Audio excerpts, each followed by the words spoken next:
بسم الله الرحمن الرحيم الحمد لله والصلاة والسلام على أشرف الأنبياء والمرسلين نبينا محمد وعلى آله وصحبه أجمعين اللهم انفعنا بما علمتنا وعلمنا ما ينفعنا اللهم زدنا علما إنك أنت عليم حكيم اللهم اجعل هذه محاضرة حجة لنا لا حجة علينا يا رب العالمين أما بعد. Today, inshallah ta'ala, is we're going to be discussing a topic that's very, very important to every person that's living. A very important topic for every Muslim that is living.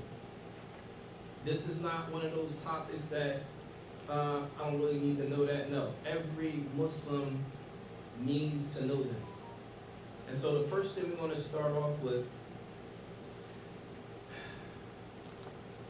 the scholars of Islam in the past, they would say, ilm al-fara'id nisf ad-din. They would say that knowledge of Islamic inheritance is half of the religion, or half of knowledge. Nisf al-ilm. They would say that knowledge of Islamic inheritance is half of all the knowledge of Islam. Why does anyone think that is? Why? The ulama would say that every knowledge of the religion has to do with us living, but this one has to do with us dying. Everything else that you learn in the deen has to do with our daily actions and our daily worship. Things that we do physically, things that we think about mentally, how we believe in Allah, how we practice our religion, etc. But this knowledge here, there's no more actions now. This has to do with what you did before you died in terms of setting up things the way it's supposed to be done. This is not an option, Muslims. A few weeks ago, we gave a khutbah here. And in the khutbah, we mentioned that we've been back in America now for almost 10 years. 8, 9 years, roughly. No one, and how many people here know Muslims that passed away? Raise your hand.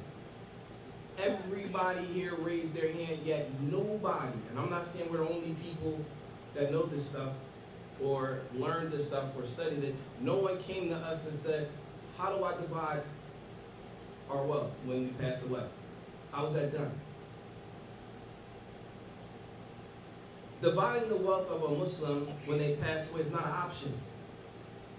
It's not, hey, well, I don't really bang with my son like that, or my daughter, I'm not really feeling her, so I'm going to just not leave. No, you don't have this is not something that's optional. Islamic inheritance is not something that is optional. It's not something that I'll do it if I feel like it, but since I'm beefing with her and they're Muslim, then I'm not going to do it. This is, as Allah says, faridatan. This is obligatory. So what we're going to start off with today, inshallah ta'ala, to give you a quick glimpse of an example of what it looks like when a person passes away, what needs to be done. This is regardless of how much money a person has. A person might say, well, they ain't really have nothing. They have like $50 in their bank account. Well, guess what? That $50 don't belong to you. There are inheritors that money is divided amongst. I don't care if it was $10. That money belongs to, that money has rights and it's not yours. Meaning a person might say, well, you know, that was my husband, everything's in my name, so I'm gonna just take it. Look. A child might say, well, whatever they had, I got access. In our fit, what happens in our communities? When a person dies, people bum rush the house and start taking stuff. Am I right? You start rumbling at the door, no, this is my mom's, no. That's not the way Muslims behave, and that's not what we're supposed to do. And the thing about it, when we accept Islam, we don't accept part of it, we accept all of it. We don't accept the part that agrees with how we feel. I could get with that, but when it comes to another part, we're like, no, I can't get with that. It doesn't work like that. Our religion doesn't work like that. So what we're about to do, we're going to turn the camera to the board here, and we're going to explain this And then after we explain it, we're going to get into the knowledge of inheritance, what it is, how it's broken down, who inherits, who doesn't inherit, why not, etc. Is everyone okay with it? Anyone have any questions? Does anyone have any questions? Like, yes. Yes, we're not going to erase this. Okay? So we're going to we're going to explain this now. Let me take this back. All right. If everyone could look at this board, right now, so we're going to start right here. I'll slide this back a little bit. All right. This is not. We have 4 examples here on the board. For those of you that don't read Arabic, I get it. Maybe you don't know what it says. We're going to translate each part of it, but we did it this way to help us really. The first thing is number 1.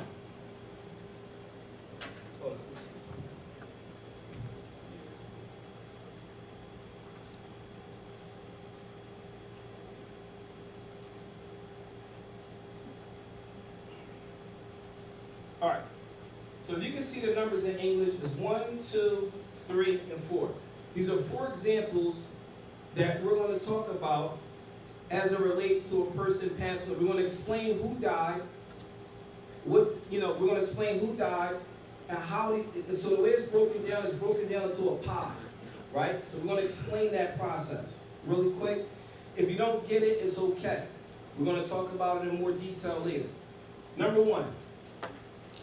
There was a man who passed away, and they say in Arabic, mata an zawja wa ibnin. Mata an zawja wa ibn. Mata an zawja wa ibn. Here, a man died, and he left his wife and a son. He had a wife and a son. And he had $100,000 in his bank account. We just put this number here. It could have been $100. It could have been $10. But we used 100, 1,000 as an example so we can look at the numbers and what it looks like. Now let's think about it. This brother passes away. He has a wife and he has a son. His mother and father are living, but his parents are Muslim. And Nabi alayhi salatu wasalam, he said, La yalithu muslim al-kafir wa la kafir al-muslim, or kama qala alayhi salatu wasalam. And Nabi alayhi salatu wasalam, he said a Muslim does not inherit from a non-Muslim, and a non-Muslim does not inherit from a Muslim. If you can remind me, before we finish this, we're going to talk about the difference between inheritance and a will. They're two separate things in Islam. Right.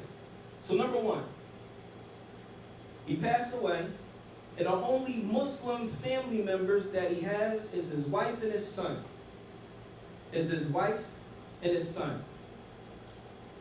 In a situation like that in our community, the wife is going to be like, more than likely, if they're married, they have a child, in her mind, this is all mine anyway. Right or wrong?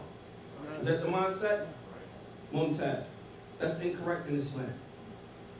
That's incorrect in Islam. What is her rights? And he's going to, inshallah, Saajid's going to explain why, the wisdom behind this as we get into the subject matter more deeply, inshallah. Number 1. The brother dies and leaves a wife and a son. The wife gets 1/8.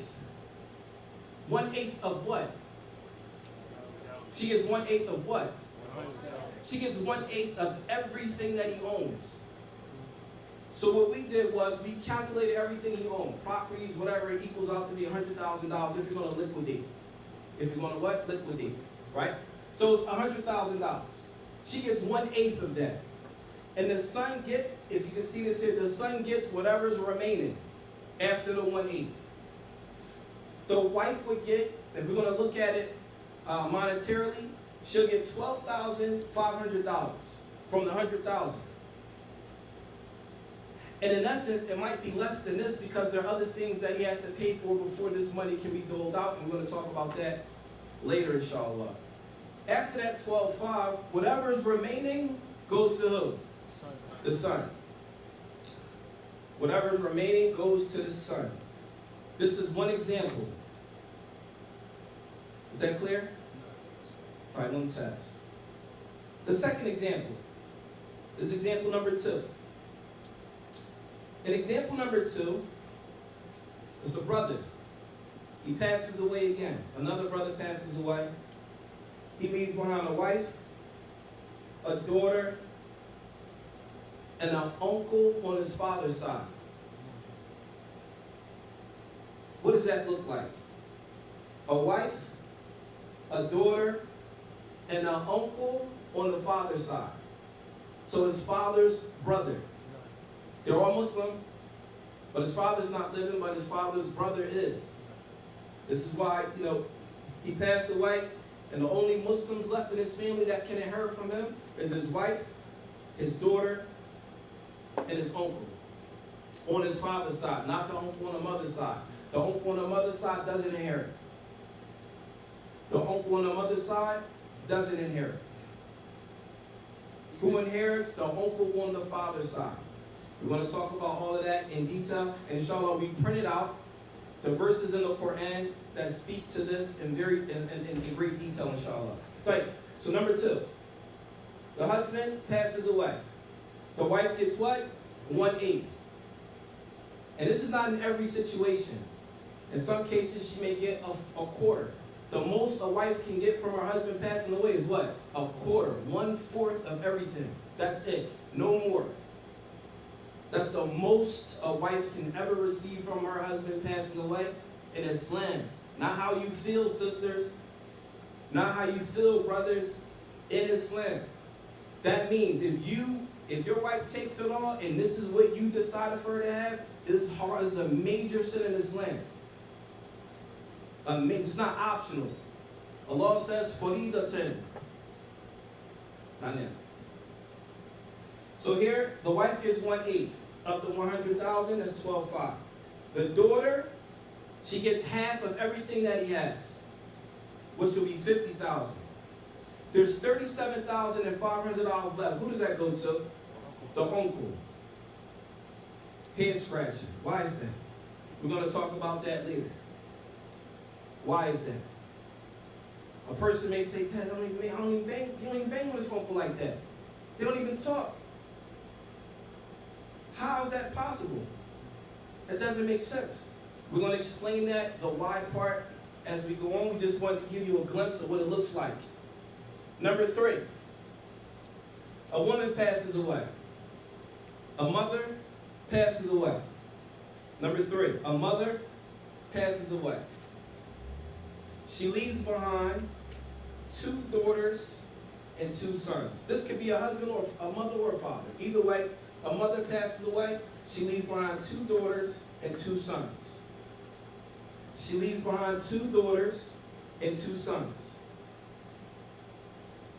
Well, how does that work? In her mind, she writes a will, I'm going to just split everything between my children equally because that's what's fair in your mind. Right? The average person is going to say, in my mind, what's fair is I'm going to divide everything equally. So my kids don't be fighting and all that. I want it equally. Allah subhanahu wa ta'ala says in the Quran, لِلذَّكَرِ مِثْلَ حَظِّ الْأُنثَيَيْنِ لِلذَّكَرِ مِثْلَ حَظِّ الْأُنثَيَيْنِ. Allah subhanahu wa ta'ala says that a man gets double the amount of the woman. Double. Why? We'll talk about that later. Here, if he leaves or she leaves her children, she has $100,000. She has what? $100,000. She has 2 daughters and 2 sons. If you notice here, the daughter says 1-1 and the boys it says 2-2. Right? That means the boys get double. So here, that $100,000 breaks down for the one daughter, $16,666.67. The same thing for the other daughter. The boys, they get $33,000 and change a piece. $33,000 and change a piece between both of them. Why is that? I don't understand. Why does Islam say that? We're going to talk about that in detail after we go through these examples, inshallah, on time. The next one, the last one, and all of these are very simple equations, simple. And we're going to talk about how they come up with these numbers in a second. Here, on the 4th one, a mother or a wife passes away. She leaves behind a husband and a son. She leaves behind a husband and a son. The husband gets 1/4 of her wealth. 1/4 of everything that she owns, he receives 1/4. Whereas the son, he receives whatever's remaining after the father or after the husband. So what does that look like? The 100,000, the husband gets 25,000 and the son gets 75,000. This here is just a brief summary of what it looks like. Whether it's $1, $10, $100, all he owns is a couple stoves. Well, guess what? Those stoves have value. What's the value of that? Anytime we transgress the bounds beyond this, we have taken someone's rights. And we want to explain that, inshallah ta'ala, in great detail. Does anyone have any questions? Yes. I'm sorry?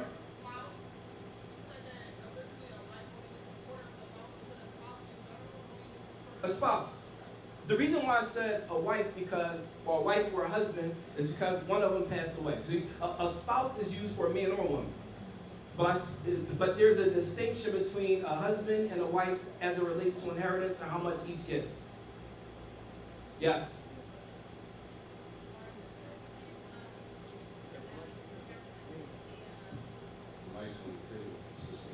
We're going to take it off of this now.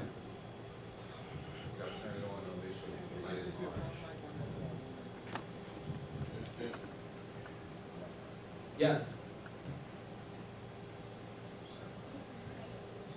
I still can't hear you. I'm sorry. Say it louder. He said, if the children still entitled to the wealth if they're not people? They're not what? Are the children still entitled to the wealth if they are not what? Okay, when you say practice it, are they Muslim or not Muslim? If they die, you're going to bury them in Islam, bury them as a Muslim, or you're going to bury them as a non-Muslim? When you say practice it, maybe they commit, and when you say practice, are they committing sins or they do not, or did they denounce Islam? I don't understand. Can somebody? Are you going to bury them as Muslims, or are you not going to bury them as Muslims? Are they Muslims to you, or are they not Muslims to you? If they're Muslims, they're Muslims. There's no half in this. Can't have it. If you, But what does leave off the, listen, leave off the slot. What does that mean? They're not Muslim no more to you? It's listen. Either they're Muslim or they're not Muslim. Muslims commit sins all the time. All sins don't mean that you're not Muslim. Some sins means that you're not Muslim. They're your children. It's sensitive. It's a whole sensitive issue. If you're saying that they're, if you're saying that they're Muslim, then you're going to bury them as a Muslim, right? sure. Huh? You know, okay, here's the thing. This is what you have to understand. And Nabi alayhi salatu wasalam, he said that al-ahd baynana wa baynahum as-salat faman tarakaha faqad kafara. The covenant between us and them is a salat. Whoever leaves off the salat is disbelieved. However, it's tafsil, it's explanation of that. Did they leave off the salat tahawana, meaning they're being lazy and they, you know, or do they leave off the salat intentionally? Now, in order for a person to make that ruling on a person, there's a whole process Islamically to do that. If you believe that they're not Muslim by leaving off the salat, then you're not going to bury them as a Muslim. You're not going to pray janazah, or you're not going to tell the Muslims to come pray over that person when they pass away, because you don't believe that they're Muslim. You can't tell us in one statement, I don't know if they inherit, but if they die, we're going to bury him as a Muslim. If they bury him as a Muslim, that means he's going to get the rights of a Muslim. You can't bury him as a Muslim and not give him the rights of a Muslim. Does that make sense? All right, so in that case, and you know, ruling on an individual, whether or not they're a Muslim or not, that's a touchy topic. That's not one of those black and white things. You got to be very careful with wanting to, you know, taking somebody outside the folds of Islam is a serious issue. It's not an issue that, you know, you want to sit and say, okay, well, you can't say you can't bury a non-Muslim as a Muslim. You cannot bury a non-Muslim as a Muslim and have the Muslims pray over a non-Muslim. Does that make sense? Right. Yes.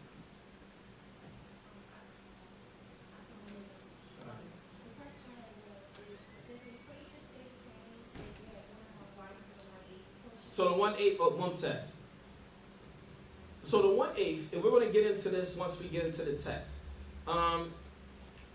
If a man is married to a woman and he doesn't have any kids and he passes away, the most she can get from him is a fourth, 1/4. If he has children, well, let's say he has multiple wives but no children, then all of his wives would split up to 1/4. If he has children and he has multiple wives, then all of the wives will split up to 1/8. We're going to explain that later. Yes? Does it also count for like stepchildren? No. A stepchild does not inherit from the mother or the father of their stepchildren. Listen, really quick.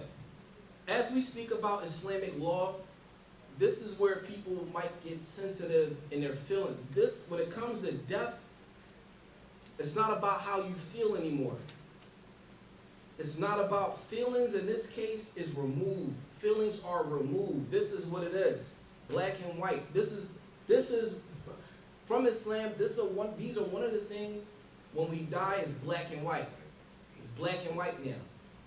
The reality is made apparent of everybody's situation at this point when a person dies. This is not a joking. This is a very serious affair issue that we're going to talk about. Yes. What about a child of the bed? What is a child of the bed? Child is out of the wedlock. That's not, no. A child of the bed means that the child is legally from a mother and a father. That's married. That's not, you mean a child that's married, a child from fornication. Yeah. But that's not a child of the bed. We did a lecture on that a couple years ago.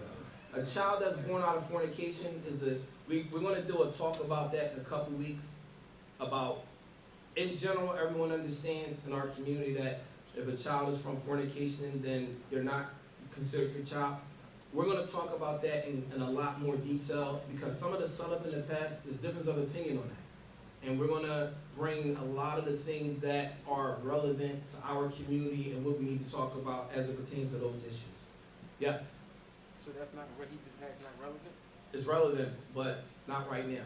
In general, yes. So say you dealing with somebody, y'all wasn't married, y'all had a child, y'all got married, and we don't say sons. Listen, So how does that? we're not going to talk about that right now because that's a whole different avenue. That's like a whole lecture that we got to give about that. That's not like a black and white thing. In general, An inheritance? Yes. Okay. Yes. Well, it all goes back. If I consider this person my son, then it falls into inheritance. Right? If I don't consider my son, then it doesn't fall into inheritance. Gotcha. Right? So, like I said, we're going to have a whole conversation about that. Yes. Like the sister asked, if there's more than one wife, have to split that 12/5. Just say for that Yes. example right there. Yes. How do they split the 12/5? Do they split that in half? It will be equally. It'll How be many equal, wives? right. If he has 2 wives, 3 wives, 4, yeah. Yes. We're going to talk about who the nieces and nephews are and all of that. Yes. No. No. Yes. No. Yes. Just go with number 3 for me again. Yes. Adopted. Oh, okay. So here at number 3, the sister has 4 children, two sons and 2 daughters. The boys get double the amount of each girl. Right? That's it. The boys get double the amount. So if the girls get $10 a piece, the boys get $20 a piece. So it'll be 20, 20, 10, 10. All right? Yes. So if a wife passes away, she doesn't have any kids, will husband still get? He gets half. Yes. Sis already asked that. Yeah. He said, what about the children through breastfeeding? Children through breastfeeding do not inherit. There's no qaraba. There's no blood lineage. Listen, Islamic inheritance has to do with blood ties. Blood ties. The inheritors, whoever has the strongest blood lineage to that person, through the men will inherit. And we're going to talk about who those people are. Yes. Any other questions before we get started? Yes. Yes. So where the rest of the money goes? And I'm gonna tell you something. Listen. This here, I understand that this is new to a lot of people. Many of us have been Muslim for a very, very long time. To the point that these issues probably have never been discussed before. And it's sensitive. And these are the issues that, unfortunately, the people that educate, we're negligent for not introducing this and making this more of a point in our communities. But this is something, remember, these things here are not optional. This is not optional. This is not, well, I'm not really feeling that. No, this goes a part of your Islam. If it's not done, you're going to be, you have made it halal for yourself to be punished by Allah. Yes. So you specified the man and his uncle from his father's side inherited Yes. from him. I'm thinking regarding the woman and the wali, and like those who are able to be her wali, that's still, it kind of applies for the man as well. It's the same thing. But because remember you were saying the uncle on the mother's side, so if he's Muslim, What about the uncle on the other side? I mean, well, it was the example you said pertaining to the wife. And the, Right. So, if on the mother's side, if the uncle is Muslim, still no.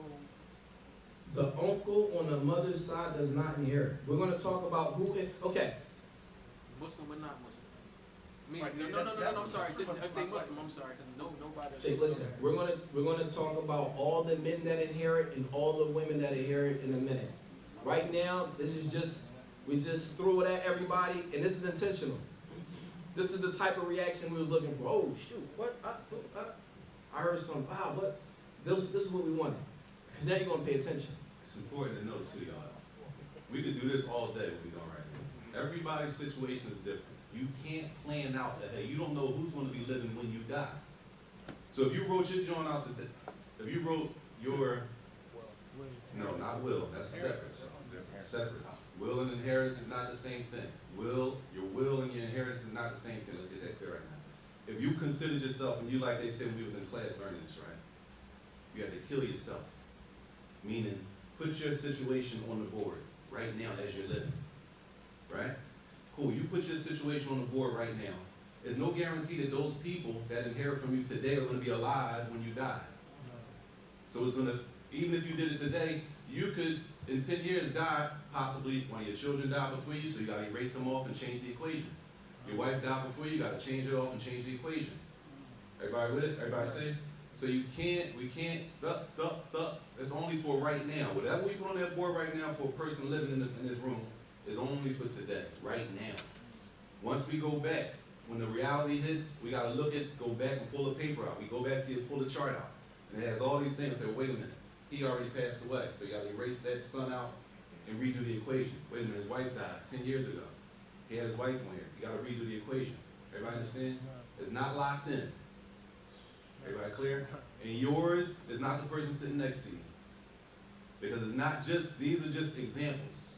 We're going to get to the people who inherit and the people who don't inherit. And that's not everybody. All right?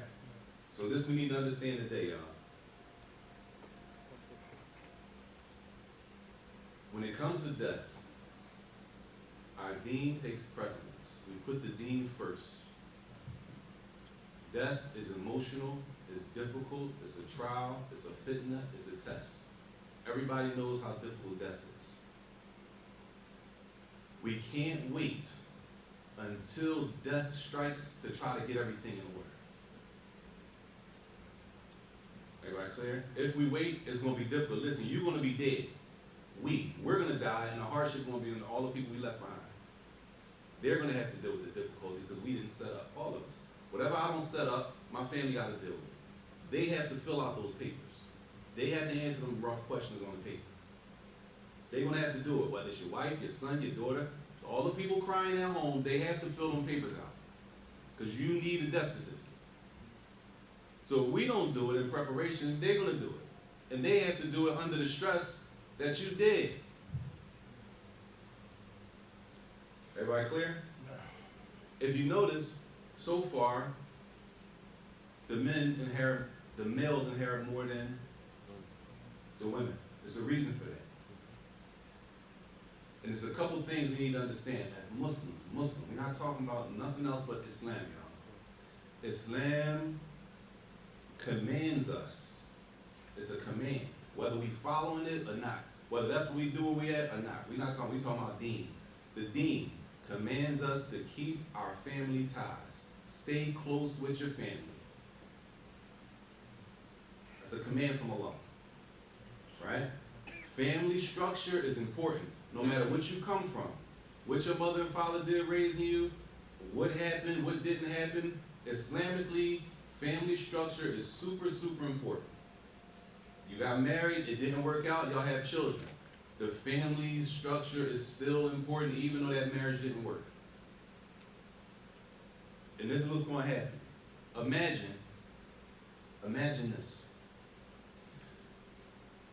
In the first example, right?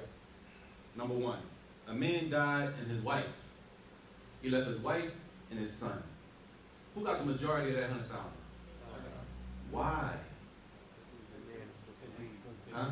Good. Pay attention, sisters and brothers. Brothers. The men are supposed to take care of the women. They're not supposed to be taking care of the men. This is deen. Look at that, $87,500 and she gets $12,500. One reason, sisters, no matter what you were taught, how you was raised, where I'm from, none of that matters in this case. Islamically, you're always supposed to be protected by your men. Meaning, before you're married, I'm using our situation, you have a wali. The wali's supposed to be looking out for you. He's supposed to be making sure you're good. Let's say your father's Muslim. His responsibility, the Muslim father, your responsibility is to take care of your daughter. What we do is, she got a job, she cool. Your responsibility, your daughter is your responsibility. What happens when she gets married? The responsibility transfers, sister, the responsibility transfers from your father to your husband. Your husband's responsible to take care of you. That's the responsibility. We're going with the hustle, the origin. That's how it goes. Let's say it doesn't work. They get divorced. What happens? The responsibility transfers back to her father. She's always protected. Our women are always protected. And the sisters, whether you accept the protection or not, that's a different case. Whether you accepted that somebody is always there deen-wise to look over you and protect you, that's a different situation. Because some of y'all, some of the sisters, they feel like they can protect themselves. I've been on my own so long, I'm used to doing it like that. Right? Which is understood. But you gotta understand, Islamically, there's always a man around. What if her father's not there? Her Muslim son, he's charged. The son is going to inherit a lot. Why? Because number one, there's two reasons. Number one, the men are always supposed, there's always supposed to be a male in the picture, sisters and brothers.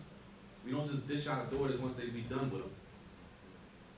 There always is supposed to be a male to protect and look over the women in Islam. That's number one. Number two, if that's the case, brothers, if the men are always protecting the women in Islam and taking care of them, we don't just have daughters, we have who else? You got sisters, you have mothers, you have grandmothers. All of the women, we in charge of all of them. So therefore, the man in general in Islam, he's going to have a lot more expenses to cover than the woman. So it only makes sense that the man has or inherits more to take care of those responsibilities. Now what you want to do, what a person personally chooses to do, that's a different case. We're not talking about what I choose to do, what I want. We're talking about Islamically, why are things distributed like that? Because if we're going to follow the Sharia, we're going to follow our deen all the way, our deen has a system set up for us to protect our women. All the time. Whether they're married or they're not married. Is everybody clear? Therefore, you're going to notice the difference in inheritance when it comes to the males and the females. Which gives us another situation on why it's important to keep good relations with your family members. There's no way a mother and a son beefing. A mother and a daughter beefing. A father beefing with his daughter. Father beefing with his son. Siblings, brothers and sisters, don't talk. We Muslim. Islamically, that's not acceptable, y'all. Islamically, that's not acceptable. And it's not about money, but let's just make it about money real quick. Because it's not about money. Because the hadith of the Prophet ﷺ in the ayah of Surah Muhammad. The Prophet ﷺ said in the hadith, لا يدخل الجنة قاطع. لا يدخل الجنة قاطع أو قاطع. أو كما قال عليه الصلاة والسلام. The one who cuts off his family or cuts off her family will not enter paradise. We say, I don't bang with that side of my family like that. So you don't talk to your uncles and you don't talk to your grandmama, your grandfather. You don't talk to them. We don't even speak. That's not our deen. That's what we do, but that's not deen. Now pay attention. Say for example, a mother and a father have a problem. These two Muslims, as we say, practicing Muslims. Two Muslims practicing Islam. Right? But they don't talk to each other. I don't talk. I heard this before. I ain't spoke to my mom in such and such. Your mother, I haven't spoken to my mother in such and such months. The man dies, the father dies, passes away. Look at the inheritance difference. He inherits 87,000. Right? She inherits 12. What's supposed to happen? He's supposed to take care of her. Is that likely to happen with that type of relationship? Who's upset? Everybody see? And it's not about money. It's about family. It's about following the revelation. Do not cut your family members off. Yeah, the marriage didn't work out. Okay, that's still your son, brother. Like, what's that, not your son now? That's not his son. You still supposed to take care of them kids. And you're still supposed to allow them to take care of them kids. Everybody clear? If you do cut your family member off, there are consequences. Consequences in the dunya and consequences in the next life. The consequences in the dunya is that you won't be provided for because you cut each other off. The consequences in the next life is like the Prophet ﷺ said, لا يدخل الجنة القاطع. The one who cuts off their family ties, they won't enter into paradise. So here, this person is harmed from both angles. One angle in the dunya and one angle in the akhirah. Nasallahu salam wa afiyah. Clear? Follow up. As far as being cut, like the cut off part, does that still pertain to family members that aren't Muslim, or is this Muslim? Good. Is that just good? She said as far as being cut off, is it only that we don't cut off our Muslim family members, or we don't cut off any of our family members? Any. It doesn't say your Muslim family members. Pay attention. I'm not trying to make it about money, y'all. I'll make it about this. Sisters, you're protected. You're under our protection all the time. The Muslim family member, the family member that's not Muslim, that you don't bang with, you don't talk to them, all that. They accept Islam. They accept Islam. And now what? When that person dies, now what happens? They inherit. Right? He's supposed to be taking care of you. What type of relationship y'all gonna have now? What, you gonna run to him now, talk to him now? It's gonna seem like it's about the money. We don't want that. And it's not supposed to be that. It's supposed to be, the Prophet ﷺ said that the person who cuts off their family does not enter paradise. That's what we're trying to stay away from. I don't want to be that person who can't agenda based on me not, or me disassociate myself with my family. And then I'm going to use the excuse and say they're not Muslim. We don't want to be from those people.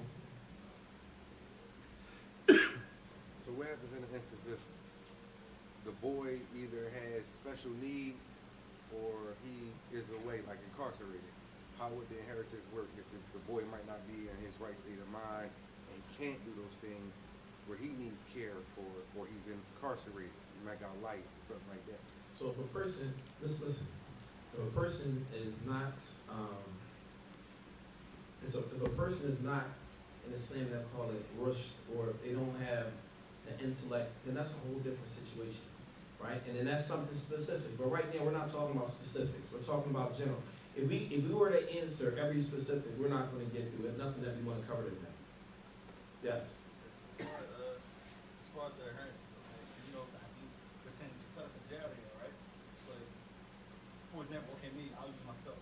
So if I was if Allah Ta'ala called me back and I had a bookstore, and the community would benefit from it, but also we would get proceeds from that. Does that still apply with inheritance as well, or is that? No. What was it? Was your bookstore given away? Did you give the bookstore away and then you no longer own it? Is it a waqf? No, Is it an endowment? Or is it something that you profit from? something that I profit? So then it's a business. Okay. The business, you have to, it gets passed off. It gets divided accordingly. Unless, and of course, you give it to someone while you're living. And that's, like I said, all those are specifics that we're not trying to get into right now. We have a lot to cover. Yes? Where does the rest of the proceeds go? Let's say he only had a wife and nobody else. That's a whole different conversation. It is. Yes. Specific people that should be charged and. We're going to talk about that. All right. So we're gonna move forward. Right. Allah Subhanahu wa Taala says in the Quran in Surah Al-Dhariyat, وَمَا خَلَقْتُ الْجِنَّ وَالْإِنسَ إِلَّا لِيَعْبُدُونَ. Allah Subhanahu wa Taala says in the Quran that He only created us for the purpose of what? Worshiping Him. So then, remember, when you set up your things this way, this might go, a brother mentioned to me the other day, right? He said, I might feel a certain way about something, but my feelings can't affect what Allah commanded. My personal feelings can't get in the way of what Allah Subhanahu wa Ta'ala commanded. If Allah commanded the inheritance to be a certain way and you oppose that knowingly, a lot of times when people pass away, you don't have knowledge of what you're supposed to do. But if you know and you intentionally don't do it, then you went against what Allah has legislated. And Nabi alayhi salatu wasalam, he said, Man yuridillahu bihi khayran yufaqihu fid din. Whoever Allah subhanahu wa ta'ala wants good for, He's going to give them understanding of the religion. He's going to give them understanding of the religion.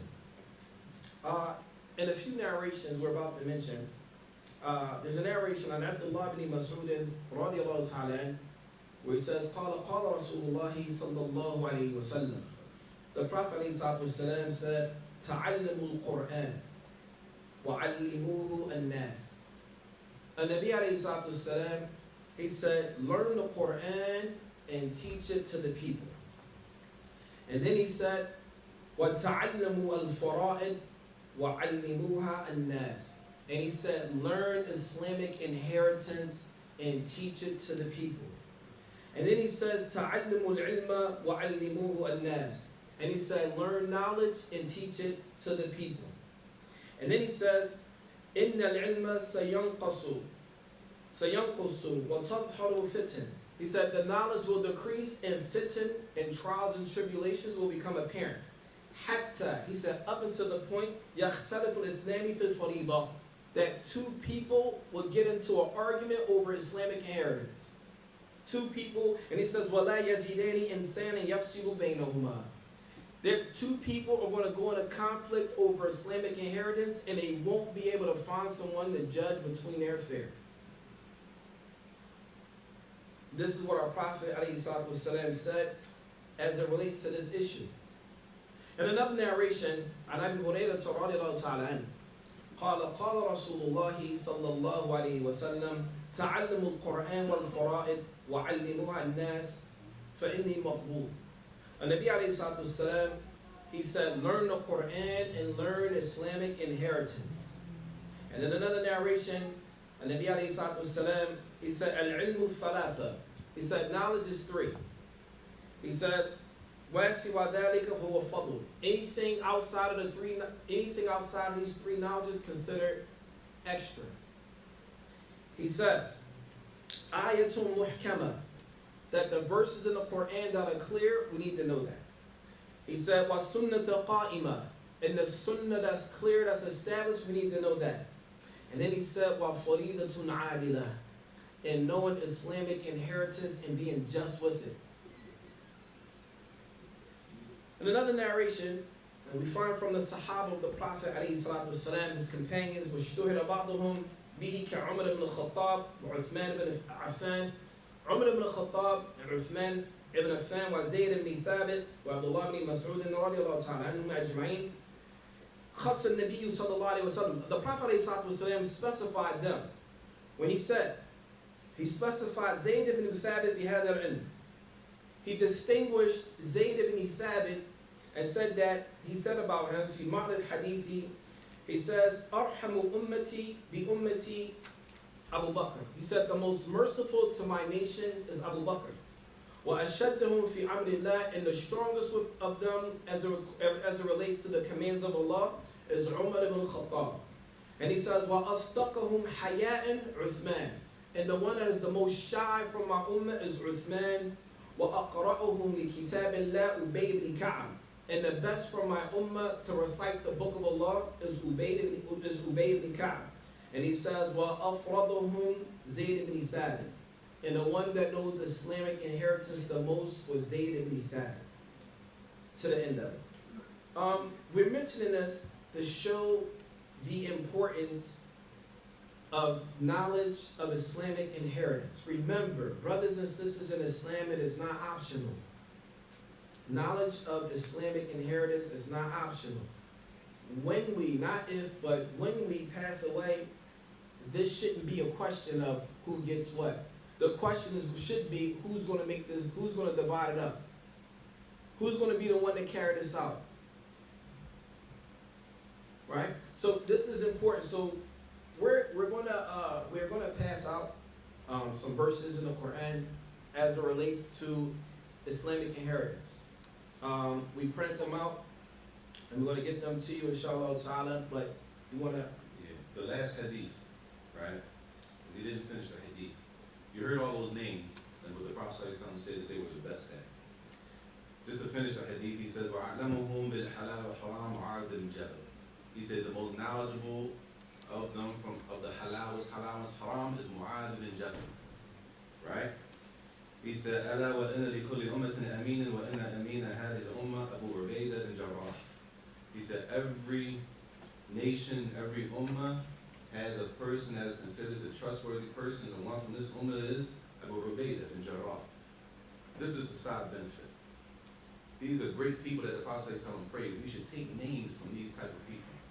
These are the type of people we should be naming our children after. Not after celebrities, y'all. Not after what celebrities made famous. And we should want our children to be like these people the Prophet ﷺ praised. Before we move on,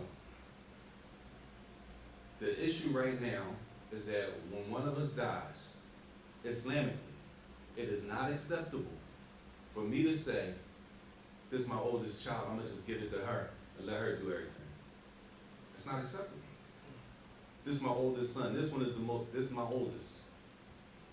I'm gonna just give it to them and let them distribute it. What if they don't distribute it according to the Islamic guidelines? Because they're the oldest doesn't mean that they're gonna get the job done. We want the job done according to Islam. That's what we want. Is that clear? It's not that if I die, I'm gonna just give my wife everything. She doesn't deserve everything, not according to the Quran. If I die, I'm gonna leave everything to my husband. He doesn't deserve everything, not according to what Allah said. He's not entitled. He's not even entitled to this. It's not. I'm sorry. It's not about deserve. It's entitled. Yes. This is entitled. These are rights. It's not a deserving thing. Deserving means you feel. I don't feel like you know. You're not entitled. It's not It's yours. different. All of it is not for your wife. It's not all hers anyway, for her to take. Even if you gave it to her, it's not hers. All of it's not hers. Even if you gave it to your oldest son, all of it is not his. It's other people that's supposed to get some of that. Everybody clear? Now the question will be, well, how am I supposed to know that? Well, that's part of our deen also. We have to learn. At least we know that it exists. At least we know that it exists. Because a lot of us move, and if we don't move properly, and Sister Khadija and Brother Anina here from the funeral home, I would advise everybody to go there and just have a conversation. What happens when we don't have our stuff in order? Just talk to them and ask what happens to the Muslims when they die and their paperwork is not in order. And you gotta understand, y'all, when we're dead, and the people that we love that's grieving over us, they have to deal with all the confusion because we didn't set up. Everybody get it? I didn't set up, so now all the people that's crying over me, they have to deal with all the crying and the sorrow, and they gotta fill out paperwork. They can't find the papers for this. They don't know what this is. They didn't know this person existed, and there's chaos on the family. We all share a part in that if we don't prepare as much as possible before we die. So the issue right now is, when we die, Islamically, there are portions. It's a certain amount that certain people are supposed to get. And we're going to get to who those people are and what they're supposed to get. All right? Everybody doesn't just get, it's not my choice. This child of mine is a little more sharp. I know they're going to know what to do.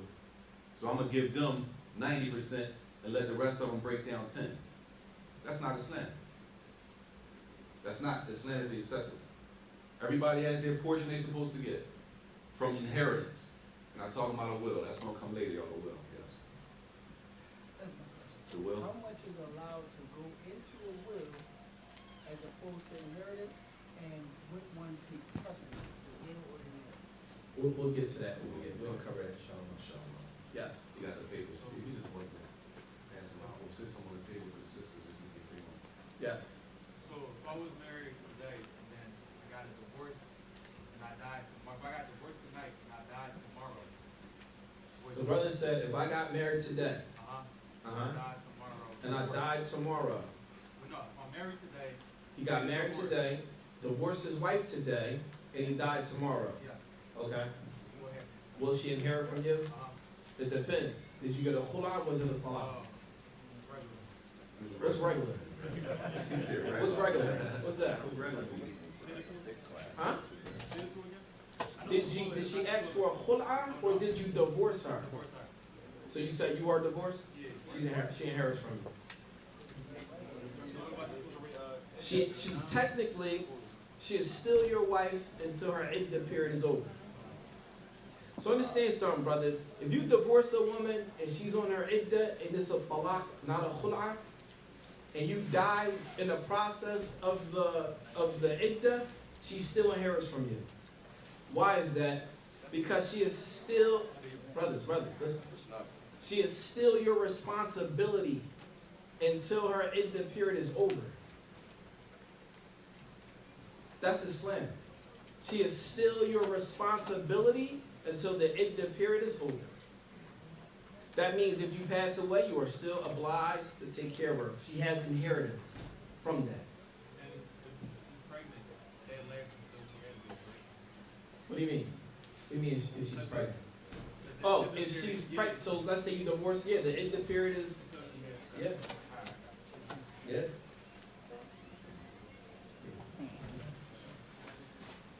All right, y'all, we're going to move along to a little more detail. You heard me? Inshallah. We're going to get a little more detail, right? So we're going to start off number one with, just to make sure everything is clear, the definition of miraf. If there's a couple different terms, we're using miraf in Arabic, we call it inheritance. Again, inheritance is not your will that you write out. They're not the same. And just to be a little, to simplify it, yes, you may have, we have a little more leeway when it comes to the will. Like for real, you gotta understand, everybody doesn't inherit from your family members. Some people don't inherit from us. You might still want to leave them something though. You might have a real good relationship with a person who's not an inheritor, and the person that actually is an inheritor, you don't have that great of a relationship with. The person who is an inheritor that you don't really have a good relationship with, it doesn't mean they don't inherit. They're still an inheritor. But you still might want to leave something to the person that you do have a good relationship with from your family members that's not an inheritor, which will go in your will, but that's a different conversation. So right now we're talking about the inheritance, the chunks or the blocks or the portions that each person is entitled to. As they say, mafi kana. We're not disputing this. All right? This is what we're talking about right now. We're not talking about the will. All right? So inheritance in Arabic is, as it says, intiqal shay min shakhsin ila al-akhar. It is, number one, something is transferred from one person to another. Something is transferred from one person to another. That's the general meaning. Okay? Which could be a lot of different things. Everybody with me? The transfer of ownership from one person to another person of something, which could be, as Allah mentions in the Quran, وَوَرِثَ سُلَيْمَانُ دَاوُودَ. Suleiman inherited from Dawood, not money. He didn't inherit money. He inherited, what did Suleiman inherit from his father? No doubt lineage, because the knowledge, right? Just like the other hadith of the Prophet ﷺ. The scholars are the inheritors of prophets. The scholars inherited. Something transferred from the prophets to the scholars of Islam. What was it? Knowledge. So generally, inheritance can be not just money. All right? What we're talking about is, as it says, يَنْتَقِلُ فِيهِ الْمَالُ مِنَ الْمَيِّتِ إِلَى وَرَثَتِهِ. When we say money, right? But it's not just money. We're using money as an example. It could be properties. It could be other things that have value to it, right? In Arabic, it's called mal. And a lot of times translated as money, but it's not restricted to money. When that thing that has value to it, it leaves the ownership of the deceased and is transferred to the ownership of other people who are entitled to get that stuff. Whether it's properties, money, whatever it is, there are people after we die that are entitled to that. They're supposed to get that. Okay? This is inheritance. This is not what, we're not talking about the will. Everybody clear? We're not talking about wills right now. I don't want nobody to get confused. Don't switch, don't cross the wires. We're only talking about the inheritance. Clear? طيب.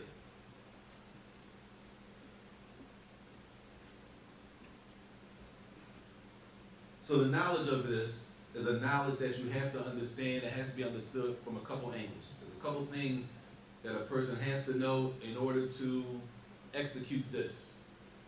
In order to execute the inheritance of a person who dies, there's certain things you have to know. Everybody with me?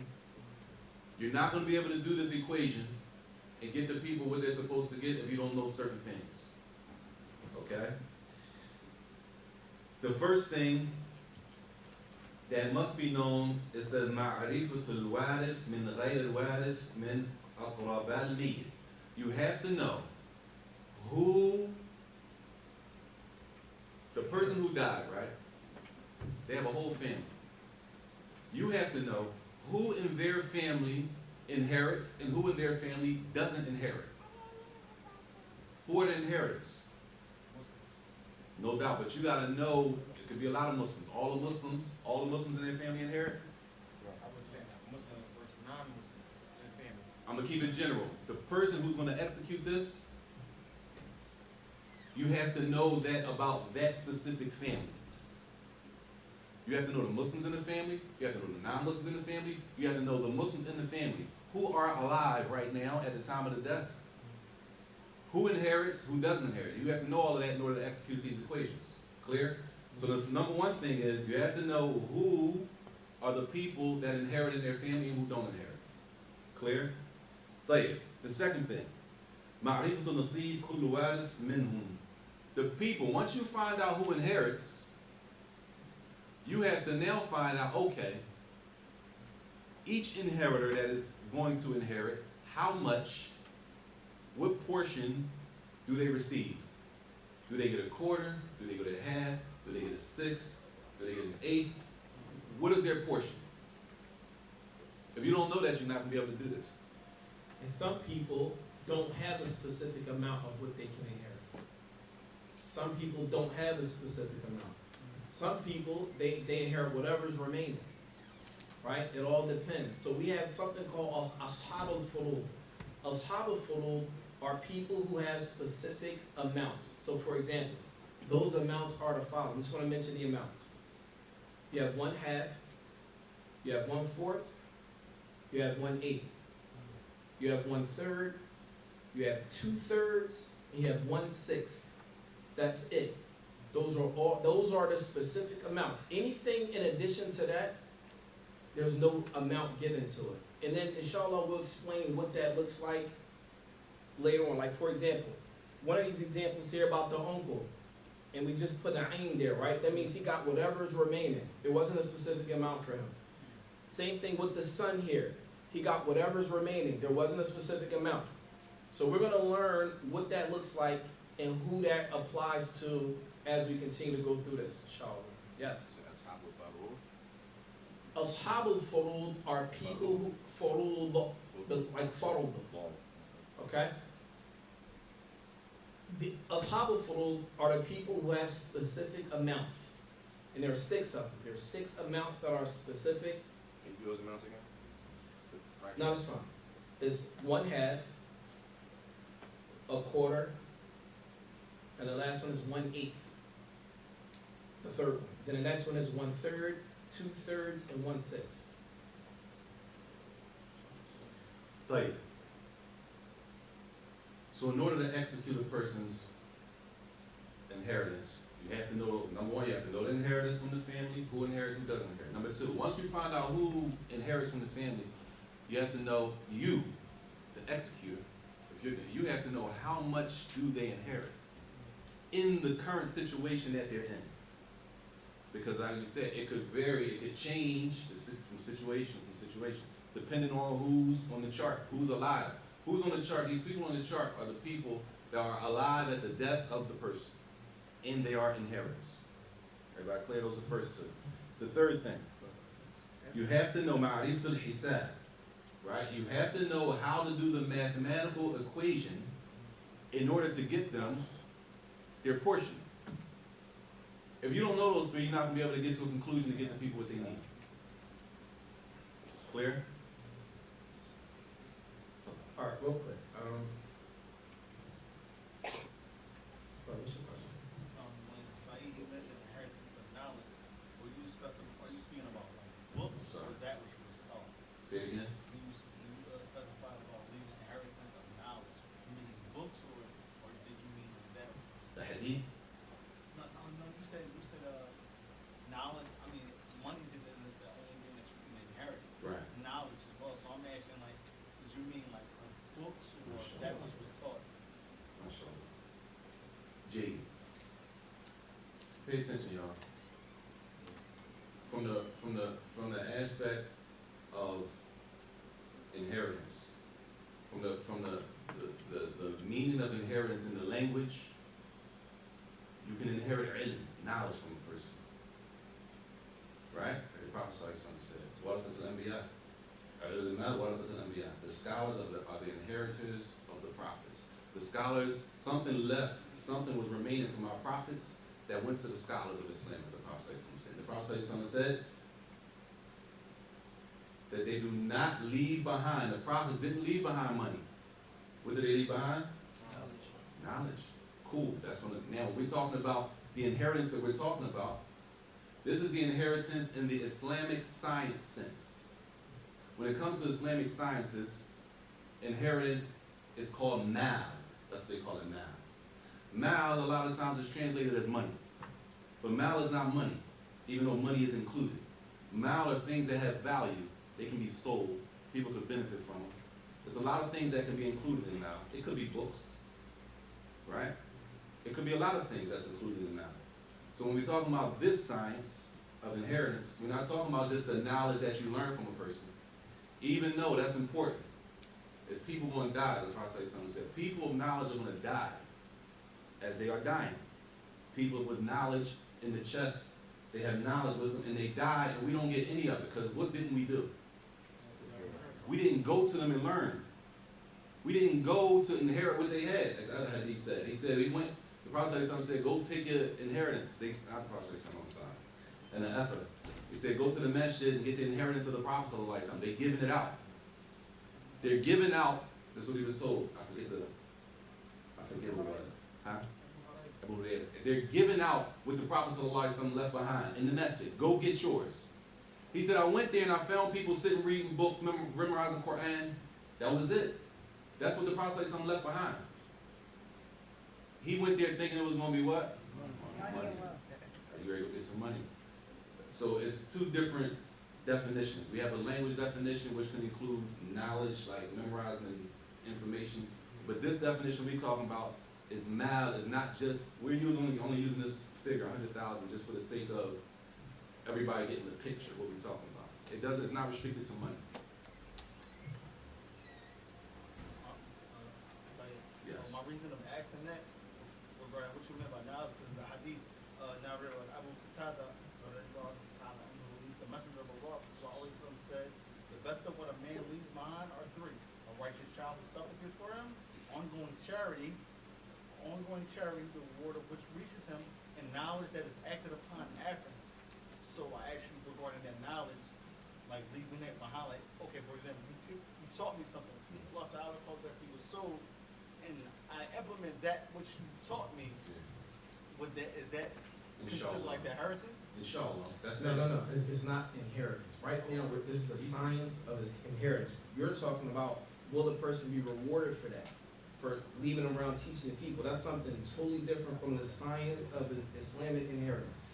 He mentioned that this is a transfer of wealth to other people. Wealth is known, something that is tangible, that a person can benefit from materially, not necessarily like spiritually. Does that make sense? Yeah, gotcha. So like, just like what the sister asked before about a child or, maybe they're not deaning all the way. This has nothing to do with it. They're going to inherit that money because that's their rights. So, for example, like the book, due to it being a materialistic. If it's a book, then that's part of wealth. All right, that's what Okay? That's wealth. You can sell that book. You can, okay? So real quick, one of the questions online, a person said, what madhab is this coming from? This here, Islamic law, generally speaking, the things that differs in madhabs are very small, and this is not part of it. Most of Islamic law, all of the madhab are generally on the same accord, except for small nuances that we'll probably never get to in this class. Is that clear? No. Right. The next part. So now we're going to move to what happens when a person dies in terms of their wealth. What does it look like? What happens? This brother died and he had $100,000 in his bank account. Do we automatically just give it to the inheritors? No. There are things that has to be done first. There's an order that has to be done first. Say again? No, we're going to get to it, inshallah. Number one, the most important thing that has to be done is called tajheez al-mayyit. Bima yahtaj ilayhi, preparing the body. So like, for example, the towels and the things that he needs to bury himself has to be paid for. That means we pay for our own janazas. Islamically, we're supposed to pay for our own janazas. That's your 100,000. That's my 100,000 I left. Nobody's getting none of that money until I pay for my own janazah. And that's dimensions, right? So you got to pay the people to wash your body, pay the people to cover you, to shroud you, pay the people to put you on the ground. That should come from your own wealth, not someone else's wealth, right? The next one, number two, قضاء الحقوق المالية. If that person has debts, then those debts come out. If somebody passed away, he owed me X amount of dollars. How much? The person that's responsible for dealing with that person's wealth has to pass that money out. Whatever he owes to the people, he has to pay that off. But they gotta come with some type of proof, right? Sheikh, yes. We're assuming right now. Listen, when we're speaking, everything right now is in general. So if we're not. If someone comes forward with proof, obviously that then you're gonna right. And the last thing is that tanfidh al-wasiyya.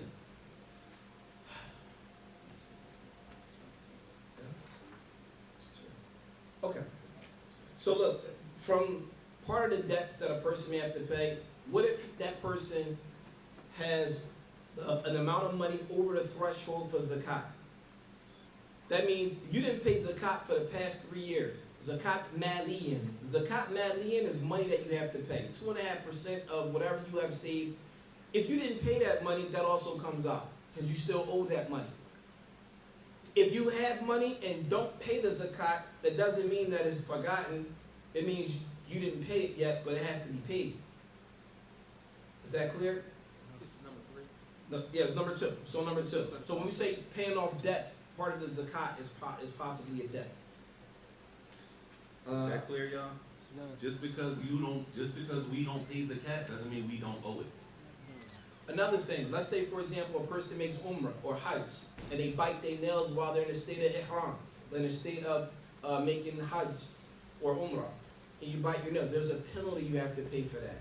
And if you don't pay for that, that debt isn't removed until it's that debt isn't removed. Yes. How will we know if they Well, Like a person. that's the person, maybe they might tell somebody, right? Maybe they say, man, I didn't pay zakat in a couple years. If you don't know, you don't know. But if it is known, right now we're assuming that it's known, okay? The last part, and this is very important because now we're going to go into the wills, right? And Nabi alayhi salatu wasalam, he said, لا يرث الوارث or لا وصية معلش لا وصية للوارث. And Nabi alayhi salatu wasalam, he said, you cannot leave something in your will for an inheritor. You cannot leave something in a will for your inheritor. What does that mean? That means that if a person inherits from you, then you shouldn't give them something else. What does that look like?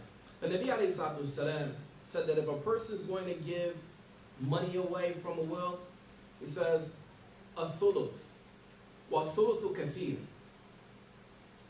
A person, from this $100,000, let's say he made it through everything, and all he has left is the $100,000, he paid off everything, he's good, there's $100,000 left over. From this $100,000, a third of that is about $30,000, right? Are we, right? About 30,000. Roughly, I'm not a mathematician. Roughly 1/3 of it, right? 33,000 and some change, right? So that person, Nabi alayhi salatu wasalam said he cannot give away more than that. And Nabi alayhi salatu wasalam also said a thuluth wa thuluthu kathir. And he said 1/3 is a lot. That's even a lot to give away. But given the money from the will is before the inheritors get theirs. Giving the money away from a will comes before the inheritors get theirs. So let's say, for example, is it permissible now for you to leave something for a non-Muslim family member in a will? Is that permissible? Who said no? No, Why not? Muslims let them come first. Inheritance. Well, I said a will. A will and inheritance are two separate things. Inheritance, there's nothing to talk about. It's already written. It's not even a conversation. And Nabi alayhi salatu wasalam said you can give away 1/3, up to a third. And he's saying 1/3 is a lot. You can give that away to whoever you choose. However, the exception is you should not, or you do not leave in your will something for one who inherits. So the question now was, well, wait a minute. I got 2 kids, I got this. I want to leave this for my son. The ulama of Islam, they make an exception. Some say that in order for you to leave something in a will from an inheritor, is that you would have to seek permission from the other inheritors. And some of the ulama say if you're a mother or a parent doing that to a child, you're going to put the child in a position where they're going to comply, but they don't want to give up their rights. So you put your children in a bad situation. Does that make sense? So this is why many of the ulama say this is not something that a person should do. Like, so then, once the will, the money from the will, if it's a third, is given away, and the remainder is, 66,000, then at that point, it gets distributed to the inheritors accordingly. Only can be a third, right? The most it can be is a third. And I mean collectively, not individually. Collectively, meaning all together. That means that third, you can't have it. I'm gonna give my man a third, and I'm gonna give my other homie a third, and no. A third all together. All together 1/3, not individually. So that means that third, if you got 100 people, you gotta break that third down amongst 100 people. Now let's say, for example, he started off with 100. Well, by the time you get to that, it's going to now. Let's say from this 100 and paying off debts and all that, now he's down to 50. So now from that 50, you also put in your will, you want a third going to these people. So now that drops it down even more, and now your inheritors get even less. Does that make sense? Like, yes. What if you don't have any more people after the inheritors to leave something What do you mean? What do you mean? Like say if all of the people that you might have wanted to give something your will to is inheritance. What do you mean? What if all the people you wanted to leave something to were your inheritors? Then they're going to get the inheritance. It's going to go. You don't have to leave a will. Okay. Meaning you don't have to specify, okay, I want this, but you don't have to do that. Okay. Because Islam already does that. What the will does is make an exception to that. Pay attention to that. What the will does is pulls away from what your inheritors are already getting. What your inheritors get is not even a conversation. It's not even something to talk about. It's already done.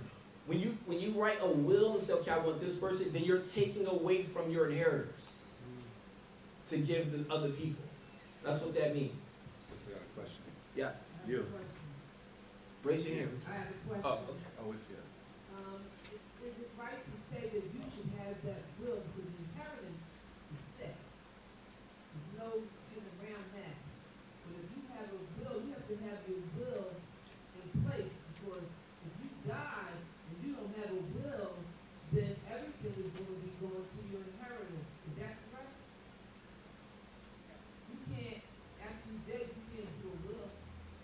So let me. You understand what I'm saying? I do, but so I'm gonna make it make more sense. Hopefully, right? In our mujtama, where we live, you have to have a will.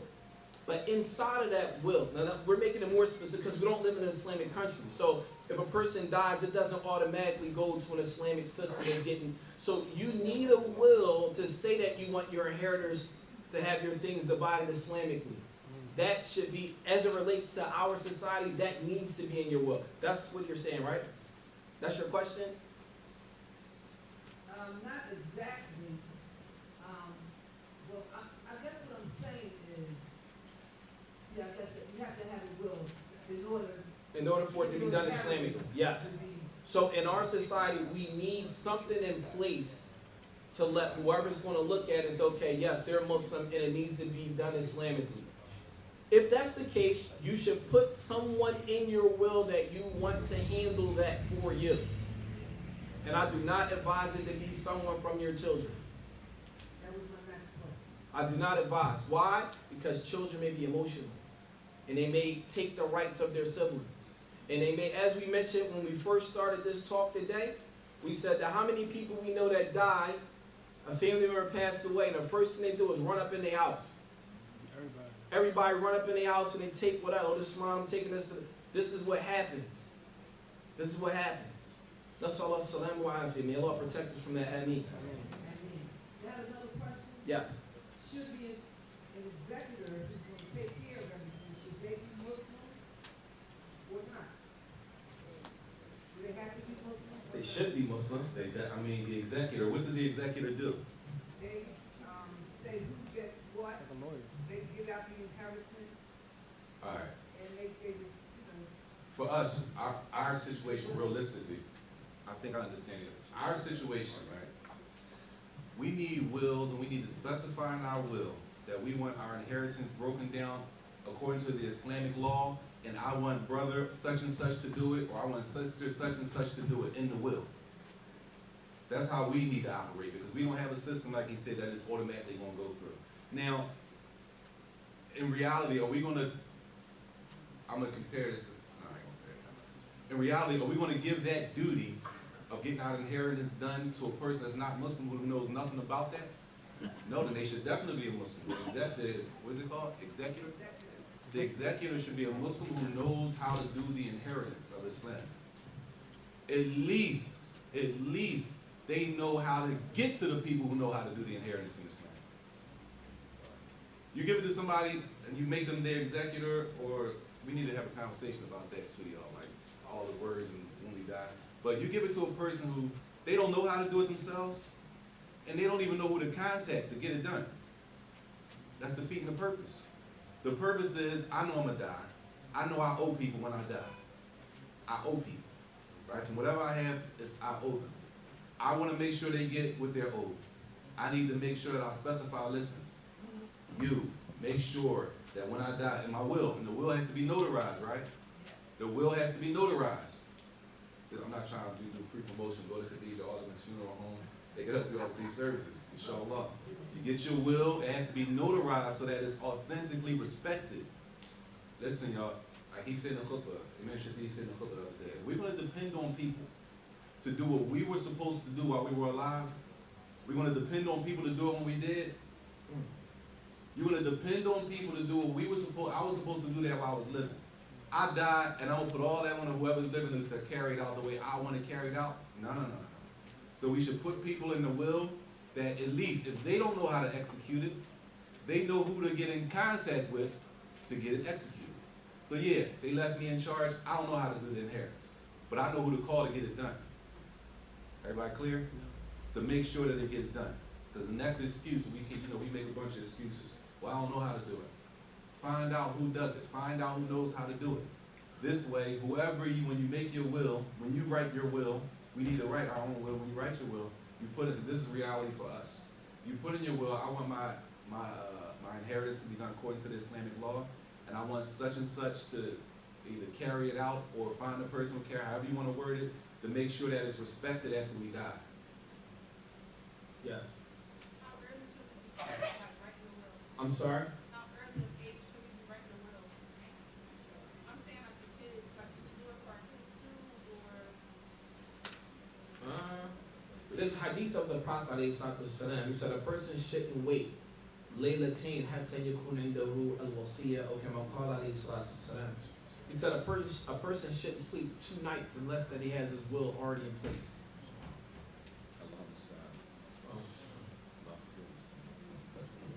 Yes.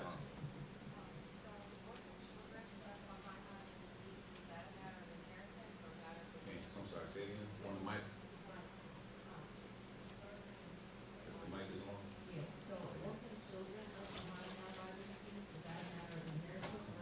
You said orphan children?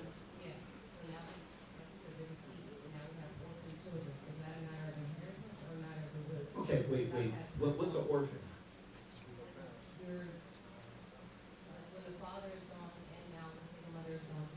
Okay, do they have? So listen, because you got to be real specific. When you say orphan, right? I just want to make sure I understand the question. If you're an orphan, the question is, do you have Muslim family members? Are they living? And so when the orphan dies, is that what you're saying? Okay.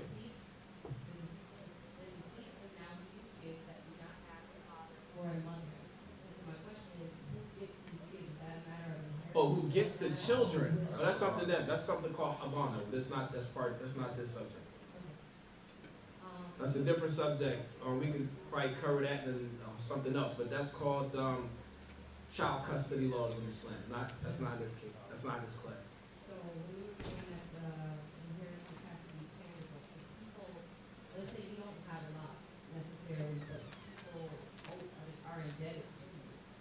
Is that not considered tangible? Like Yes. And that you call it, meaning that it's you go and you seek the debts that are owed to that person.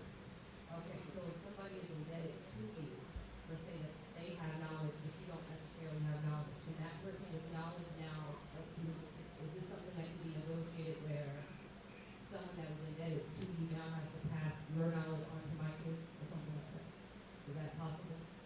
Knowledge? Your inheritance happens specifically for you, but yeah, you guys are talking about people. No. That's not. You can't inherit. So If they're indebted to you. indebted. So when you say indebted to somebody in general, we're thinking about wealth. When you say indebted, what are you talking about? They owe you. So They owe you what? What do they owe you? I don't know, any example, but they owe the deceased. Now you can't say any example in this case because it matters. Oh. Meaning, say for example, right? A person might say, when I first took Shahada, such and such taught me Al-Fatiha. I owe them, right? I'm always gonna owe you, right? Are you talking about that? No, not. Then what are you talking about specifically? Well, I guess more like a financial thing, but could it be negotiated? I know you can't pay me back. Pay you back what though? Let's say something monetary. Let's say you owe me a house. Let's say you owe me $50,000. The- Something monetary. Okay, so I know you can't pay me back, but if you teach my children X, Y, Z, is that something that can be negotiated? part of debt. That would be a debt. Is that possible? All right, listen. Let me explain it this way. Right now we're not even talking about orphans. We're talking about you. Someone owes you something. Let's say someone owes you money, you personally, right? You know that they can't pay you back. It's up to you how you deal with that debt or not. It's up to you. So when a person passes away, that debt, now you're the owner of that debt. So now it's up to you how you want to deal with that. No, I am the one that passed away with the people that are still in debt. So when you pass away, that debt now is transferred to the inheritors. At that point, it's up to them to decide what they want to do with it. Does that make sense? Listen, I don't think you... listen. Now, a person dies and people owe them, right? Now, once I die, my inheritors still have the right to that money that people owe me. Now, what do my inheritors want to do? They might say, "Khalas, we don't want the money." Or they might want their money. If they want their money, they're going to go to the people who owe me and seek their money out. You understand? The person is dead. They have no more say in it. Except that it's down on that such and such owes me 1,000, such and such owes me 5, this person owes me 10,000. Now my inheritors, they have to go seek it. Does that make sense? Yes. Okay. But since I'm still living, let's say I take the responsible route, is this something I can handle in my will to just say, if you can't pay this, then you need to do this? No, because at the point when you die, that money leaves and goes to someone else. You don't own it anymore.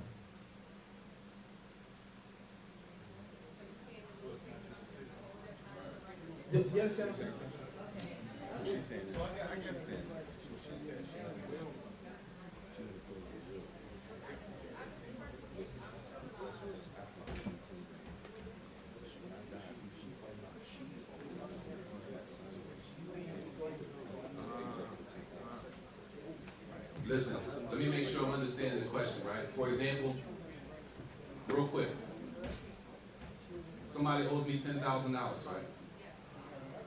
This is what you're saying. I'm going to write in my will, Brother Ahmed owes me $10,000. When I die, if he can't pay the $10,000, I want him to teach. Ahmed is a Quran teacher, just for example. When I die, if Ahmed can't pay the $10,000, I want him to teach my son the Quran, and he can, whatever his fee is, until it equals up to the $10,000 that he owes me. That's the question. Allah.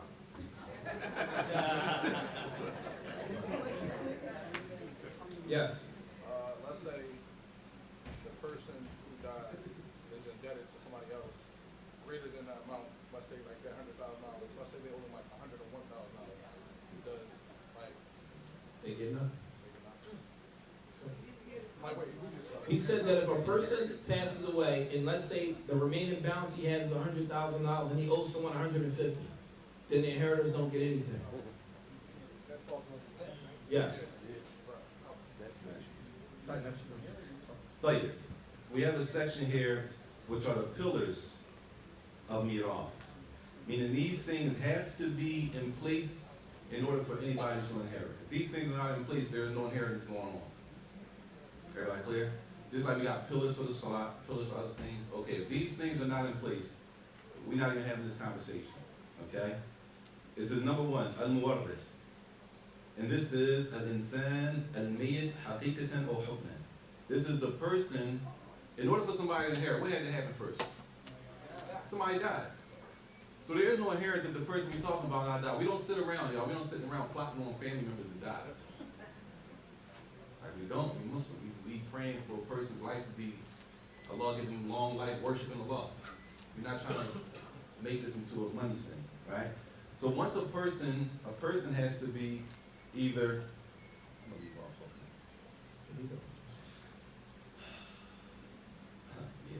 a person has officially been pronounced dead. Now we can start the process. You can't start the process of taking people's, like, let's say he has $100,000. Just because a person's on their deathbed don't mean we can start divvying out the money. Everybody understand that? You can't start taking and taking down, oh, you're probably going to check in the next week. So they say you only got a month. Well, let's start giving the money away. Let's start breaking it down. No. A person has to be pronounced officially that they passed away. Until that happens, we're not even doing any inheritance at all. Like the second pillar, al-warith. وهو الإنسان الحي لحظة الموت المورث.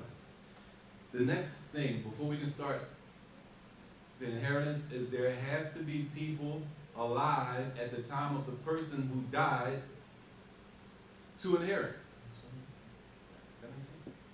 Meaning, if a son inherits, if it's All right, let's say, for example, a father passes away. All he has is a son and a daughter.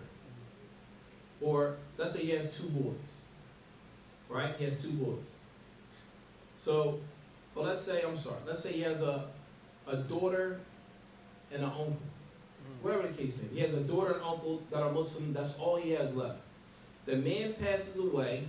As soon as he passes away, the uncle's like, okay, I'm about to inherit as well.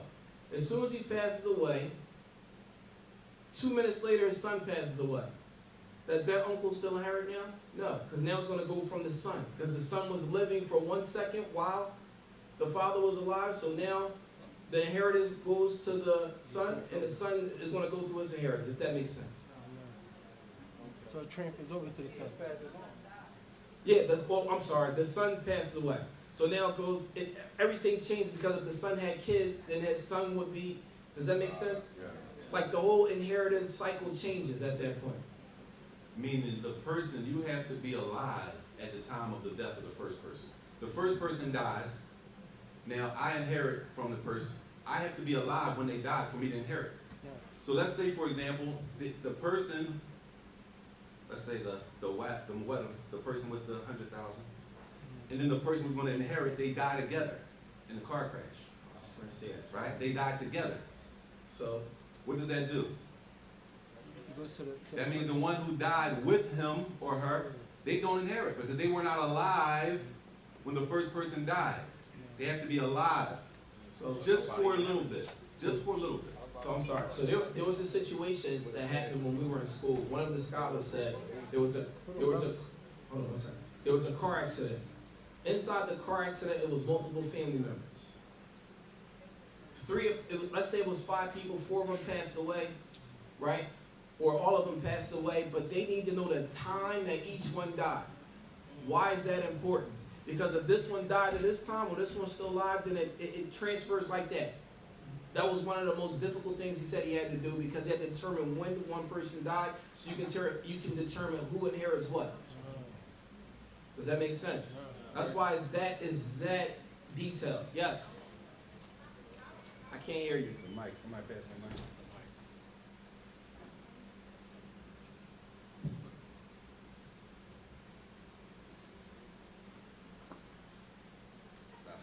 Go ahead,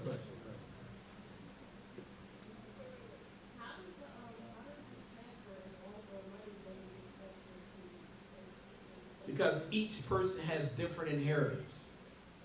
The father has his inheritors, the son has his inheritors, the cousin has their inheritors. It all transfers, it changes. You got to speak up. Yes, it would change. It all would depend. This is why one of the conditions was that in order for you to be an inheritor, you have to be alive at the time of the death of that person. Even if it's for 1 lahza, 1 second. If they died 1 second and then the next person died 1 second later, then that person now is an inheritor. So now it's complex. Everybody clear?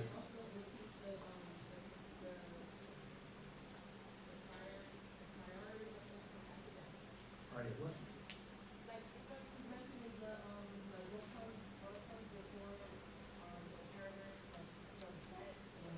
It was 3 things.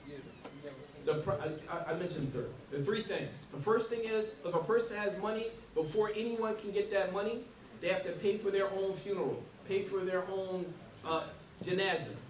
That money comes out of them.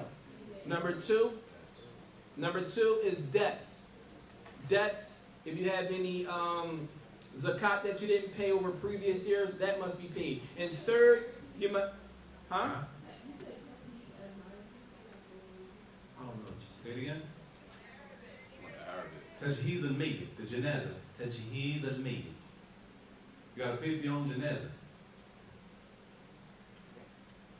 And the third one is whatever you leave in a will that is passed out, meaning anything outside of your inheritors, whatever you gave out, as long as it's the most is 1/3, nothing more than a third, as long as you know, once that's done, then the inheritors can get the remaining. Right. Tayyib. Number three, in order for any inheritance to take place, of course, we have the person that leaves something behind, and we have the people who were alive at the death who can inherit. The third thing is we're not talking about inheritance if what? They don't have anything left behind. It has to be something left behind from the person to give to people. If those three things are not there, we're not even having this discussion. Clear? We don't even have to go any further. Somebody had to die officially. They've been pronounced dead. Even though they were pronounced dead, the people that inherit, are they alive? If they are alive, okay, do they even have anything to give to them? Did I even leave anything for them to have? Those are the three what? The pillars of the inheritance. They have to be in place in order for us to go as far as we're talking about going with all these different situations. We can't give out a person's just $100,000 and they're not dead. Okay? If they don't have anything to give, then we're not even though they have inheritors that's alive and all that walking around, that they're living, they were alive, they fit all, but he doesn't have, or she doesn't have anything, she didn't leave anything. So those are the pillars of inheritance. Those three. Follow, yes. Yeah, that's way at the end, though. We cannot go into that. Listen, there's a lot of detail when it comes to, she said unborn children, y'all. It's a lot of, yes, follow, keep going.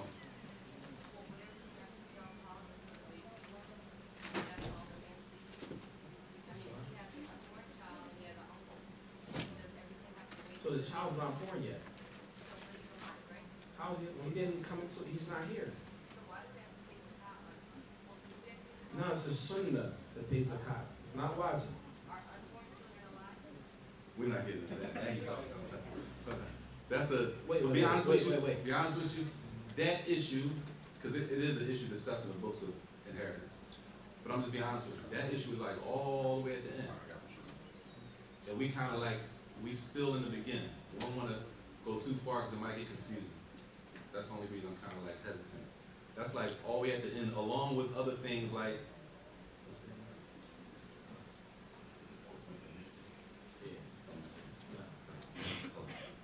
I'm sorry, but that's a little later on. It's dead? Yes. We just skipping the whole unborn. Yeah, because that's not. All right, let's say like this is the very last month. So technically the baby is still alive. And the baby could come out, right? But like isn't that like don't it still got a soul? Shit, we're not talking about that. I'm just saying. Yeah, we're not gonna talk about that. The third one. The teddy, that was it, the teddy. That was everything that the person left behind. That was number three. That they actually had something to leave behind. So those were the three pillars, the teddy. That's the last one. Everything that the person leaves behind. And they had some value to it, the amount, whatever it is. Not just money, y'all. Anything that could be, as we said before, liquidated that needs to be given out. After all of the other three things have been done already. Thank you. Right. So now we're going to talk about the conditions for a person to be an inheritor. Motam muwarith, meaning it has to be the death of the person who passed you. A person must pass away in order for you to be an inheritor. You can't inherit from someone that's living, they must pass away. If a person is living, it's considered a gift, and when they pass away, it's considered what? Inheritance. Right? That's number one. Number two, the second condition is that, and he already mentioned this. You already mentioned the conditions. But anyway, the person has to be alive in order to inherit. You can't inherit if you're not alive. So you as the inheritor must be alive. And the third thing is that the reason for you to be an inheritor must be present. So for example, everything that would prevent you from inheriting must be removed. So you have to be eligible to receive the inheritance. You have to be eligible. So we're going to mention some of the things we're going to mention two things that will make a person eligible to receive inheritance. Number one, through lineage, that we're going to talk about later. And number two is through marriage. Through lineage and marriage. There's a third one, but we're not going to talk about that because it doesn't affect our society and where we live. So it's two things. The first one is your lineage. How you're related to a person will determine whether or not that person's an inheritor. And number two, through marriage. Through marriage, meaning a husband and a wife. A husband and a wife. The next thing we want to cover are two things, and it's very important. These are called mawani' al-miraf. There are two things that we're going to cover that will prevent a person from inheriting even though they are technically eligible. We're going to mention two things that would prevent a person from inheriting even if they are technically eligible. Number one is murder. لا يرث القاتل من المقتول مطلقا. Let's say a father kills us. Let's say a brother kills a brother. Because brothers inherit from each other. Let's say a brother kills a brother. If the killer will not inherit from his killed brother, the brother that he killed, he will not inherit from him. Right? سواء كان قتل عمدا أو شبه عمد. Even regardless of whether it was intentional or they say shibh am, meaning, let's say for example, a brother shoots another brother. He shoots his brother and he kills him. He shoots his brother and he kills him, right?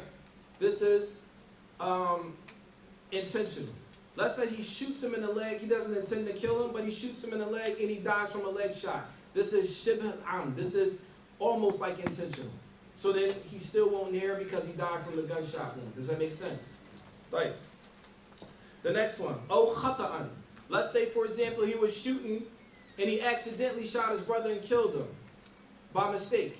In this case, the scholars differ on this one, but many of them say that in this case, he still does not what? Inherit. Right. The next one, number two, is ikhtilaf ad-din.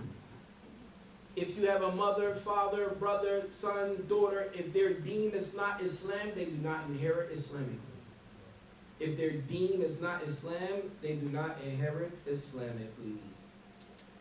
And with that, the last part that we're going to cover for the day, I know some people probably drink. We're going to mention who inherits from the men and who inherits from the women. What family members from the men and what family members from the women inherit. But let's start with the men.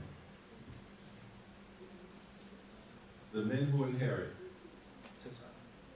They're 9. Yeah, we doing 9, that apply to us. Like, the first one, meaning what? A person dies, assuming they fit all the other conditions, y'all. Please don't say, well, what if they're not? We assume that they fit all the conditions that we just spoke about. Well, we not, all right? The first one, the father. The father inherits. Assuming they fulfill all the conditions that we mentioned, right? Right. Father inherits. Al-Jadd. Wa Abul Jadd. Wa in ala. The grandfather from, or that's your father's grandfather, from your father's side. Paternal, your paternal grandfather. Your father's father, y'all. Your grandfather, as we say, on your father's side, which is your paternal grandfather, and your paternal great-great-grandfather. All of them going upwards. Yes, the Jed. The grandfather and the great-grandfathers are all number 2. Which grandfather? Because you got 2 grandfathers. Which one? Your father. Your paternal grandfather and your paternal great-grandfather. And if you got a great-great, all of them going up. They're all number 2. How many we doing? 9. Number 3. Al-Ibn. Your son. Your sons inherit. Number 4. Ibnul Ibn. Your son's son, which is your grandsons inherit. And your great-grandsons going all the way down. Your great-great-great-great-great-grandsons from your sons.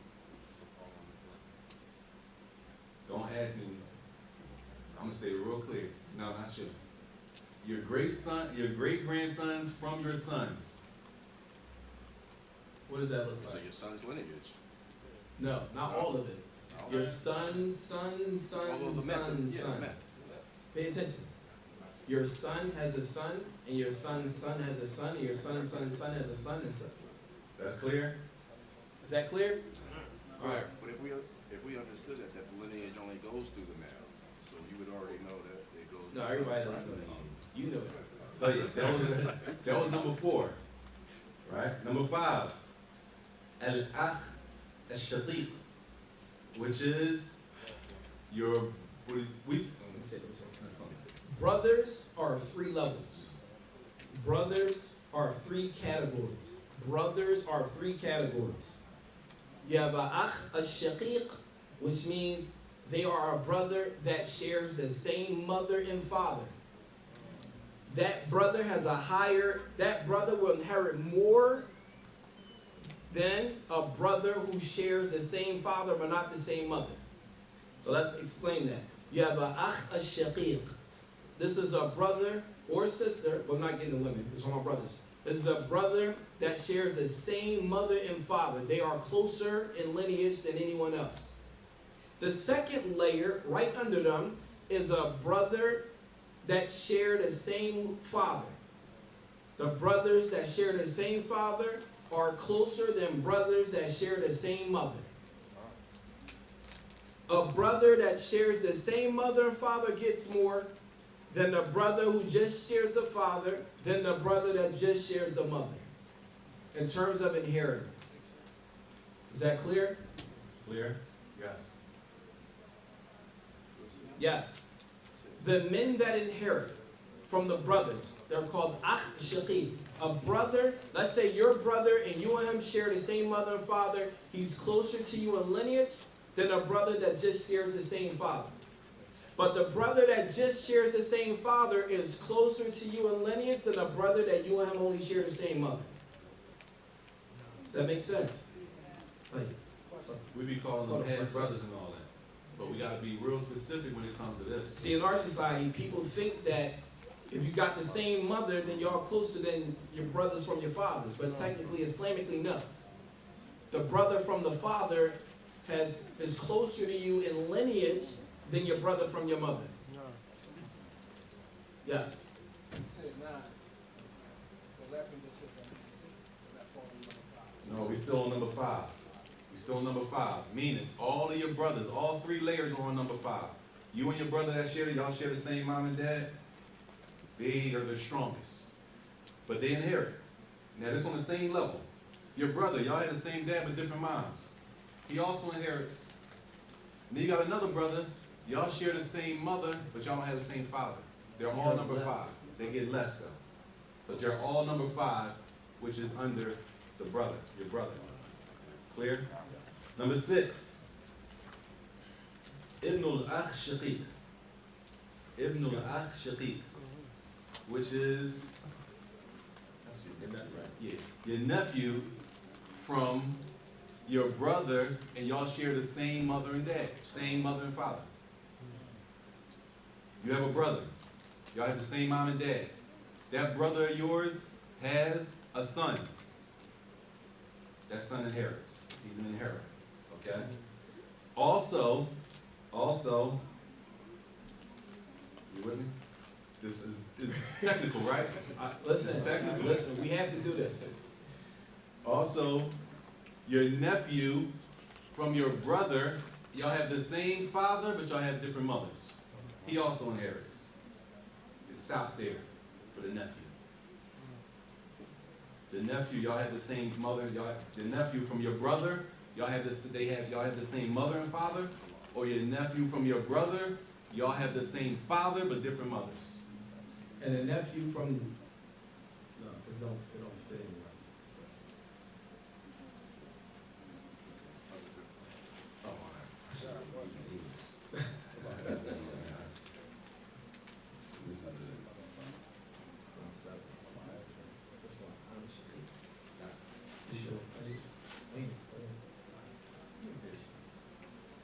No, some of them. Listen. Where we at? An am. Oh, yeah, all right. Check. What Let's number we finish. on? Let's finish it. We're number 7. We're number 7. Like, number 7. Al-Am al-Shaqiq. Your uncle. Ooh. I feel like I'm in school again. I know, right? Your uncle, and that uncle, Your mother and father. yeah. He's your uncle from your mother and father. So, for example, your father's brother from the same mother and father.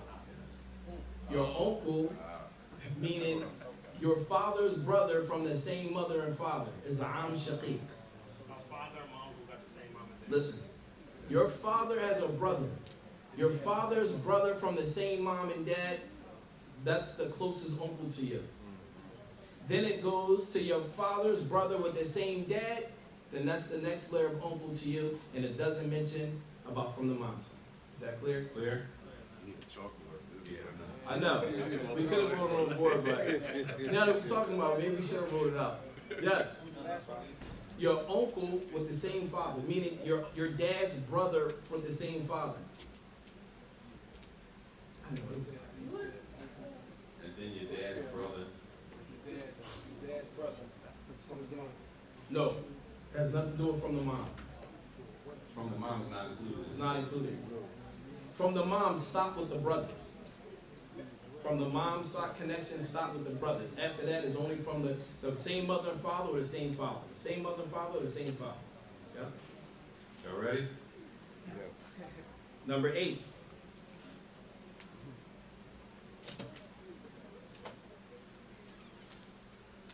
It's your cousin.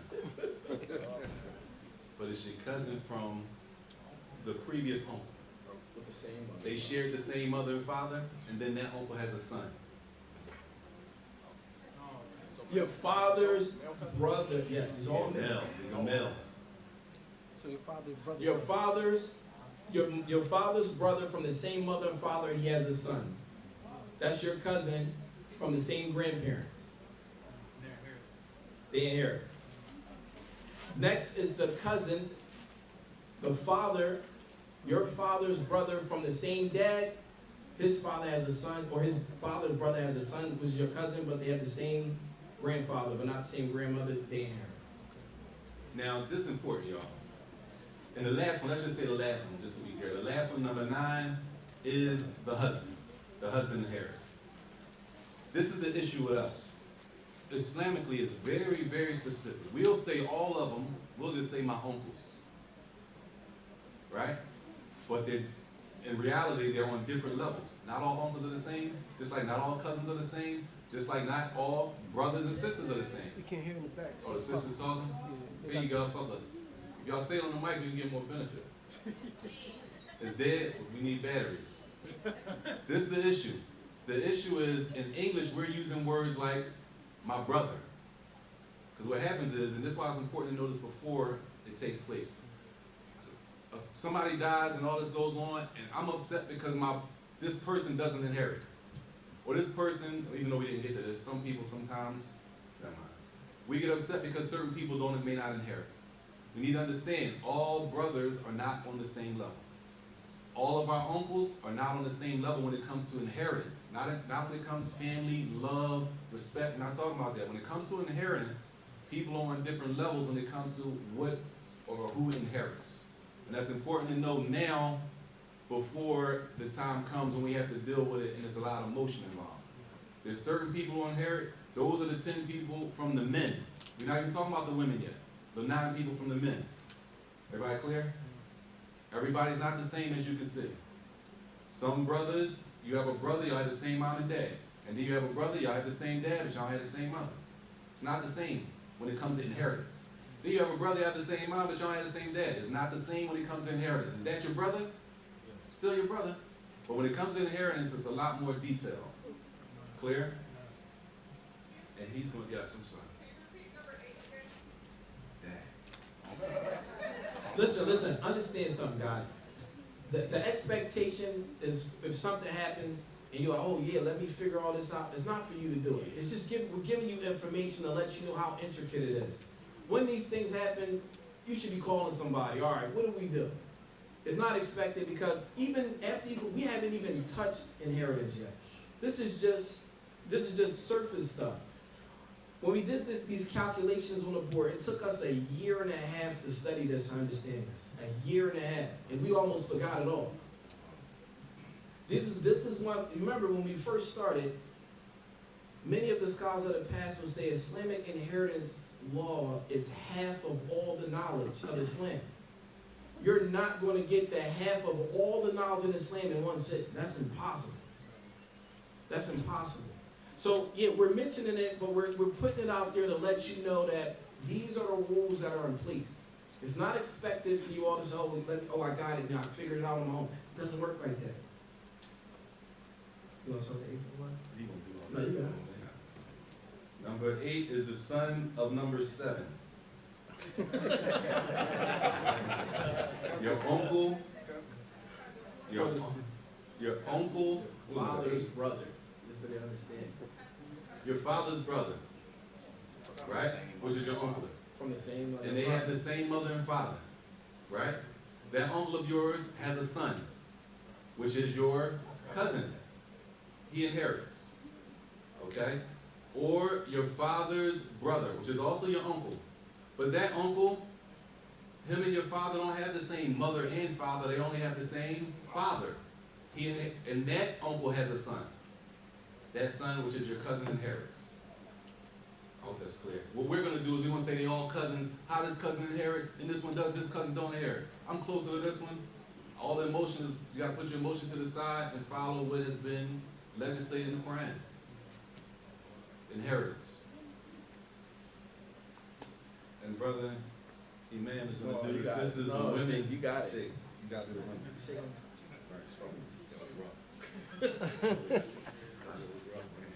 Right. So the inheritance from the women, yes. So what I'm hoping and I'm understanding is that you're talking about precedence.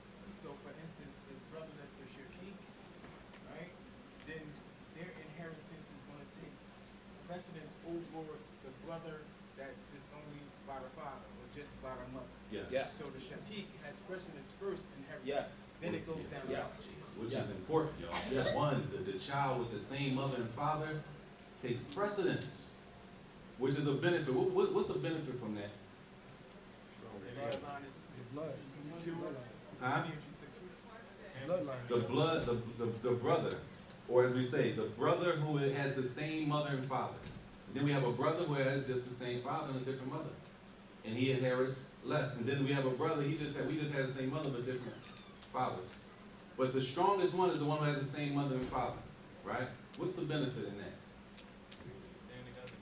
Staying together, having all your children by the same man, having all your children by the same woman. Not that it's haram to do anything other than that. We're just saying it's going to come out later. We can't look at it now. When it comes to this, everybody's not the same. We need to understand that. Everybody's not the same. Some people want to take precedence, and it's a further chapter in the back where, as we say,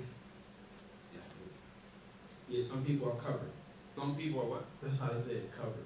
Oh, yeah, you got it.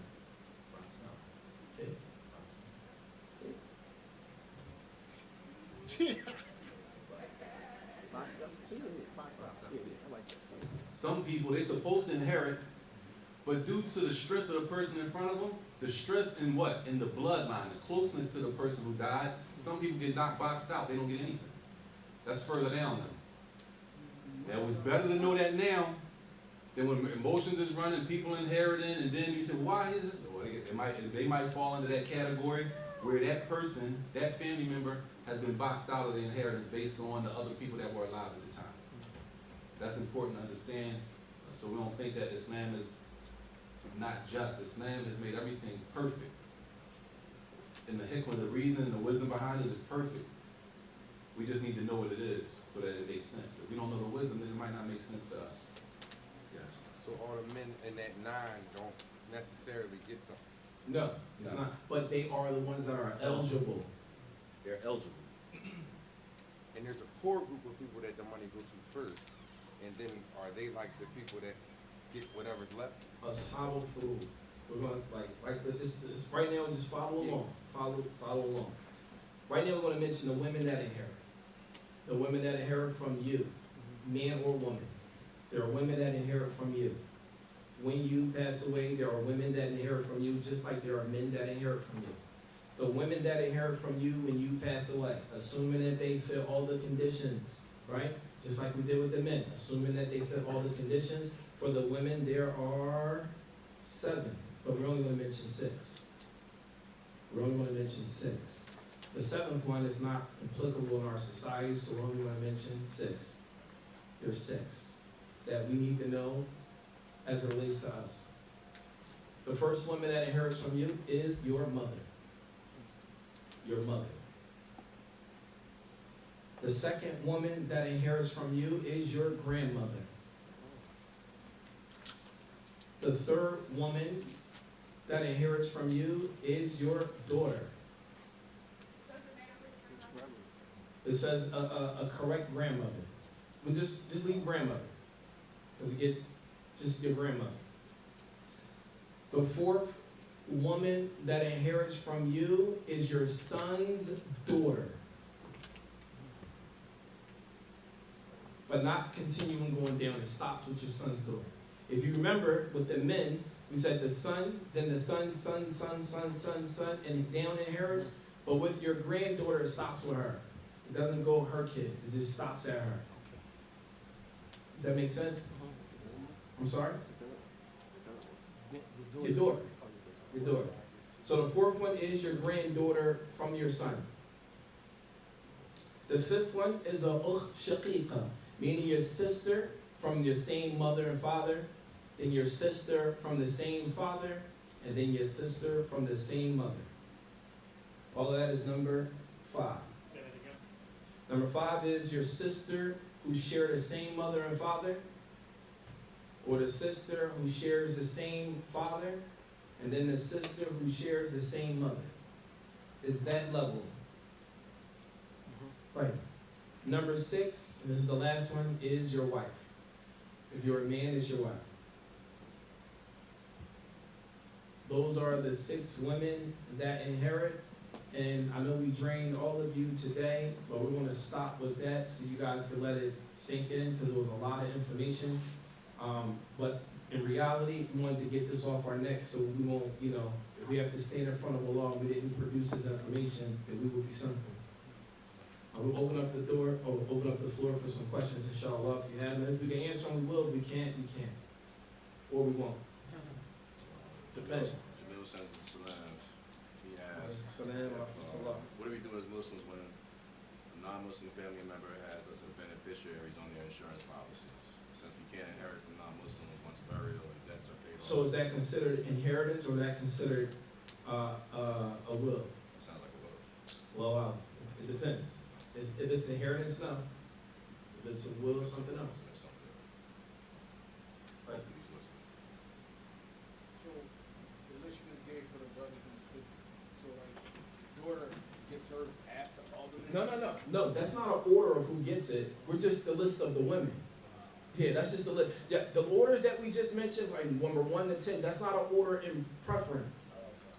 That's just the order, that's just the way we mentioned it. That's the order of who's Yeah, eligible to big get shake sweating over here. Oh, no, that's not what it means. Who's eligible to Who's receive. eligible to receive? Yeah, I was thinking that as well. No. If it's an order, we would have told y'all the order. No. Daughters, no. Daughters, no. And remember, y'all, all of it is going to vary depending on who's alive when a person dies. So no matter how much you love the person, right? No matter how much we love them, if they're not alive at the time of the death, they're not going to inherit anyway. They have to meet all the conditions to inherit. Where it's not just like we're going to make something up on our own. I'm sorry, that's just it. So, and I piggyback off of like the last question. So based off of those that are eligible, are you guys are going to let us know like what the like who will get portions or whatever? Not today. No, I know not that. I'm just asking for like clarification. Like that's something that's already. I I mean, we can, it depends. I'm not, honestly, to be honest, I'm not sure if everybody's ready for that. That's a whole, I'm just being honest. That's a whole, that means you're gonna have to come with notes and books and ready to take notes and study to that level, and I'm not sure if people are really prepared to do that. But is that something, but that's something that's It's something that's done, it's done, like, for example, like, you know, how much a husband gets is clear. So I mentioned, if you recall, when we first started, we mentioned there's 6 categories of numbers that a person would get. So for example, we have 1/2. There are people that are eligible to get a half. Then we have 1/4. There's one person that's eligible to get that, and then we have 1/8. And there's one person eligible to get that, and then we have 1/3. There are people that are eligible for that, and then we have 2/3. There are people that are eligible for that, and we have 1/6. And there are people that are eligible to get that.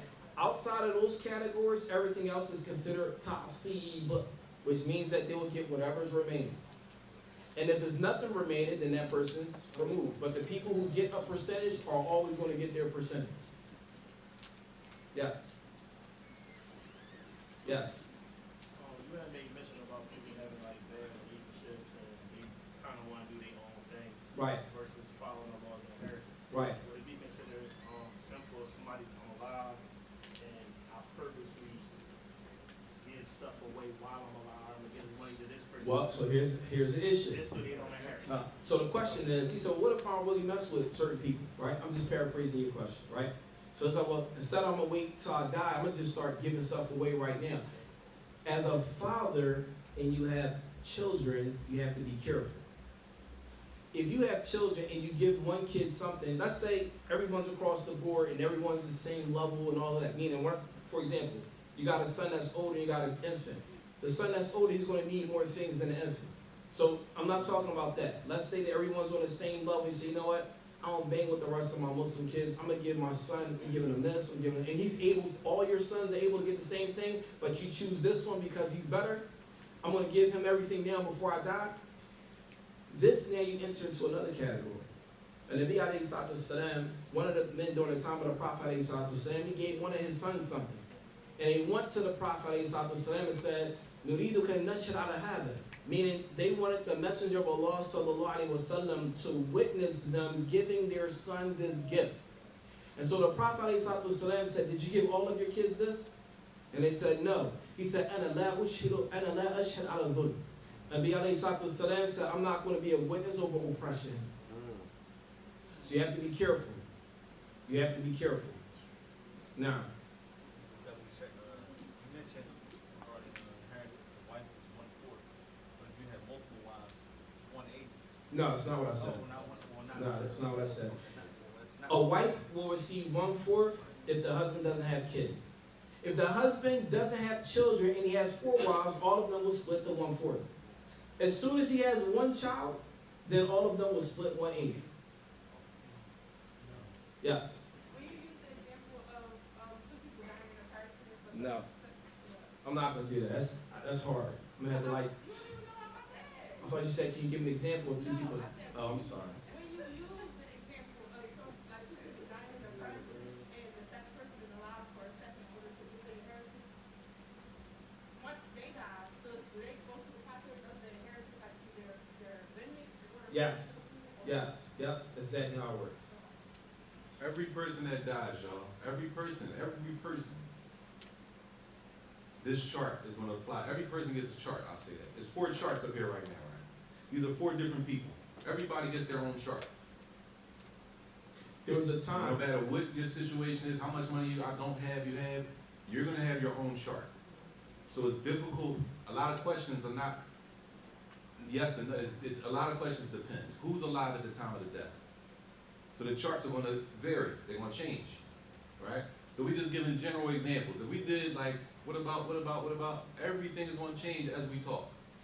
You understand what I'm saying? But at the end of it, when it's all said and done, everybody gets a chart. Is that clear?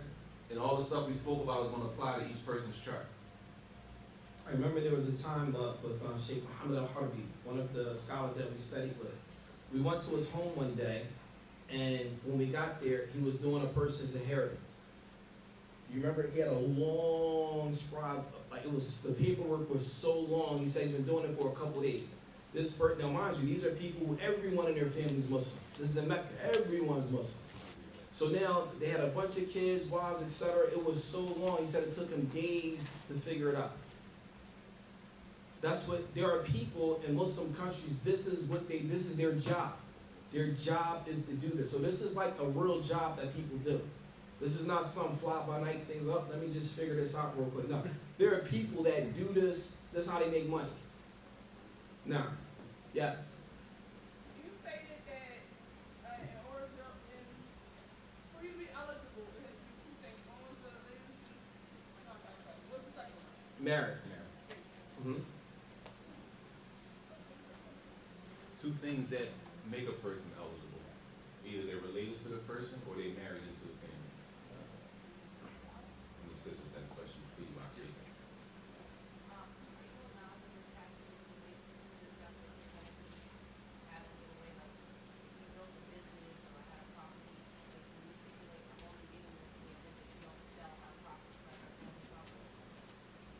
Is it the inheritance or is it a will? But that would, Repeat the question. she said if you have a property, can you put a stipulation that you can't sell this, etc.? And I'm asking you, is that from the inheritance or is that part of a will?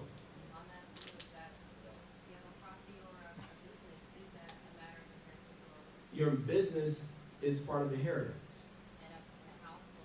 It's all part of inheritance. But you can give it away as long as it's not more than a third. Does that make sense? You can give your business away or you can give your house away as long as it does not equal up to a third. You may have to liquidate it. You may have to assess value of it. So for example, if you have a company, what is it appraised at? How much is it worth if you were to liquidate? At that point in time, if you have inheritors, then all of them will become sharik. They'll all sharik, they all become partners in that business at that point. They can liquidate, they share. Remember, when we did these numbers up here on the board, these are all shares. Like this and this, the 6 and the 7, all those are shares that a person will take ownership over your property or of that thing. So let's say, for example, a brother or sister, all they have is a house, right? So they have a house and they left a husband and a son. The husband owns 25% of the house and the son owns 75% of the house. The son says, Dad, I want the whole thing. So then he has to buy out his father to own 100% because now that's his right. You see how that goes? Yeah. Yes. She ain't done. She not done? She ain't done. You done? No, I get it.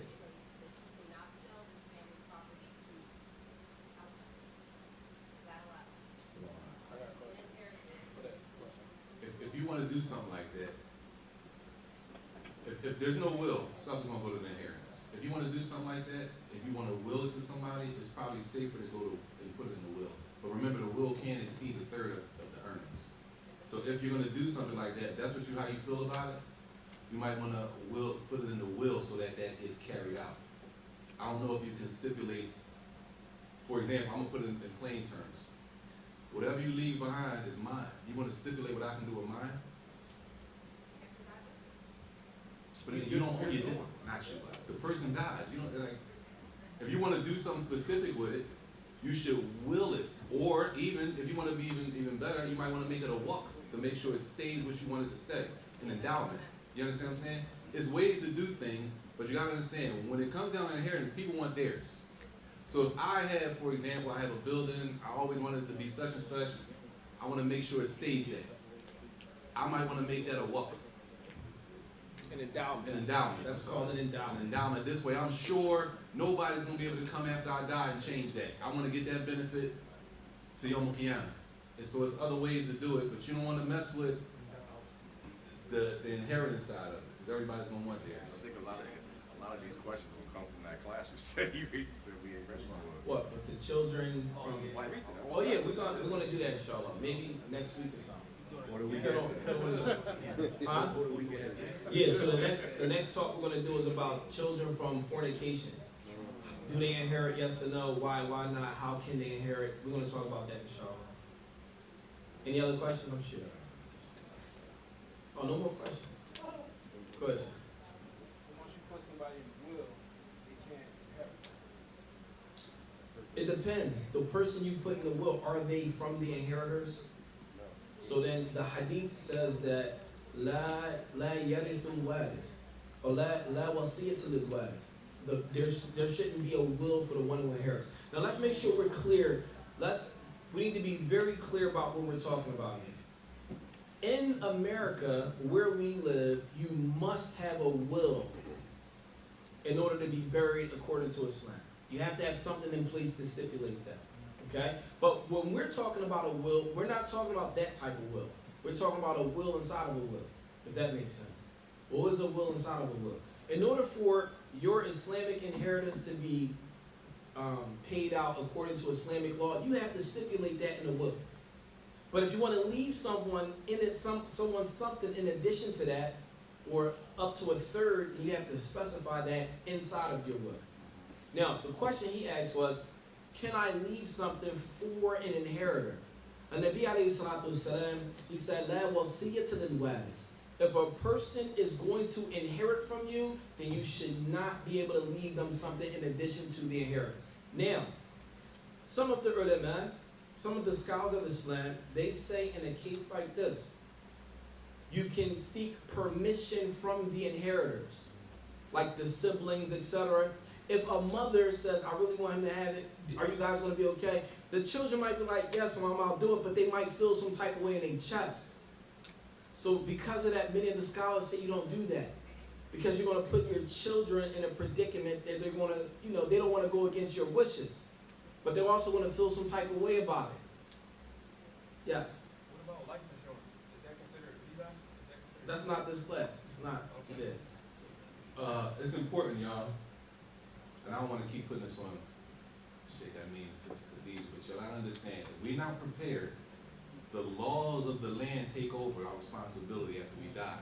If we're going to trust you Muslim, you've been living like a Muslim, the whole family Muslim, but you didn't take any precautions for when you die so to make sure that your janazah is carried out as a janazah. It's possible, and you should talk to them. They're here. It's possible that one of your family members, they know you're Muslim. They know your family's Muslim. They know you've been living like a Muslim. It's possible that they say what they say. I raised them as a Christian. I'm burying them like a Christian. It's possible that happens. So we need to take, it happens all the time. All the time. People call it, they say, oh, you know, your family's Muslim. When that person that's, like, has the right, may not be Muslim, and they'll take over. When you say have the right, they have the right by law, state law? This thing. By this law, they have the law power of attorney. They have, right, because they didn't have anything set up. So by state law, somebody who has the right might not be Muslim. And they might not want to do a janazah. And they might say, I'm not doing a janazah. And whose problem is that at that point? That's us. That's us falling short, not prepping. We want to blame other people for not carrying out our Islamic duties. That's us. We need to prepare properly.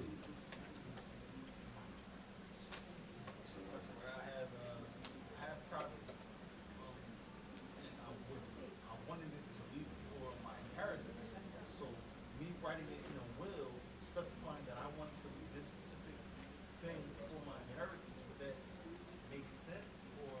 You got to talk to her how that should be worded. Honestly, I don't know how that's supposed to be worded. He said that if he wanted to leave in his will his property, should I say this property, I want my children to inherit this property? Or will it be sufficient for him to put in his will, anything I own, etc., I want everything to be handled Islamically according to Islamic law? Is that sufficient, or is it not sufficient? So she said you really should specify. Because I guess it removes any ambiguities, any cloudiness, it removes that. Yes, I'm sorry, yes. Do you recommend having a regular will and an Islamic will? I don't know the difference. Apparently, that people have printed out Islamic wills for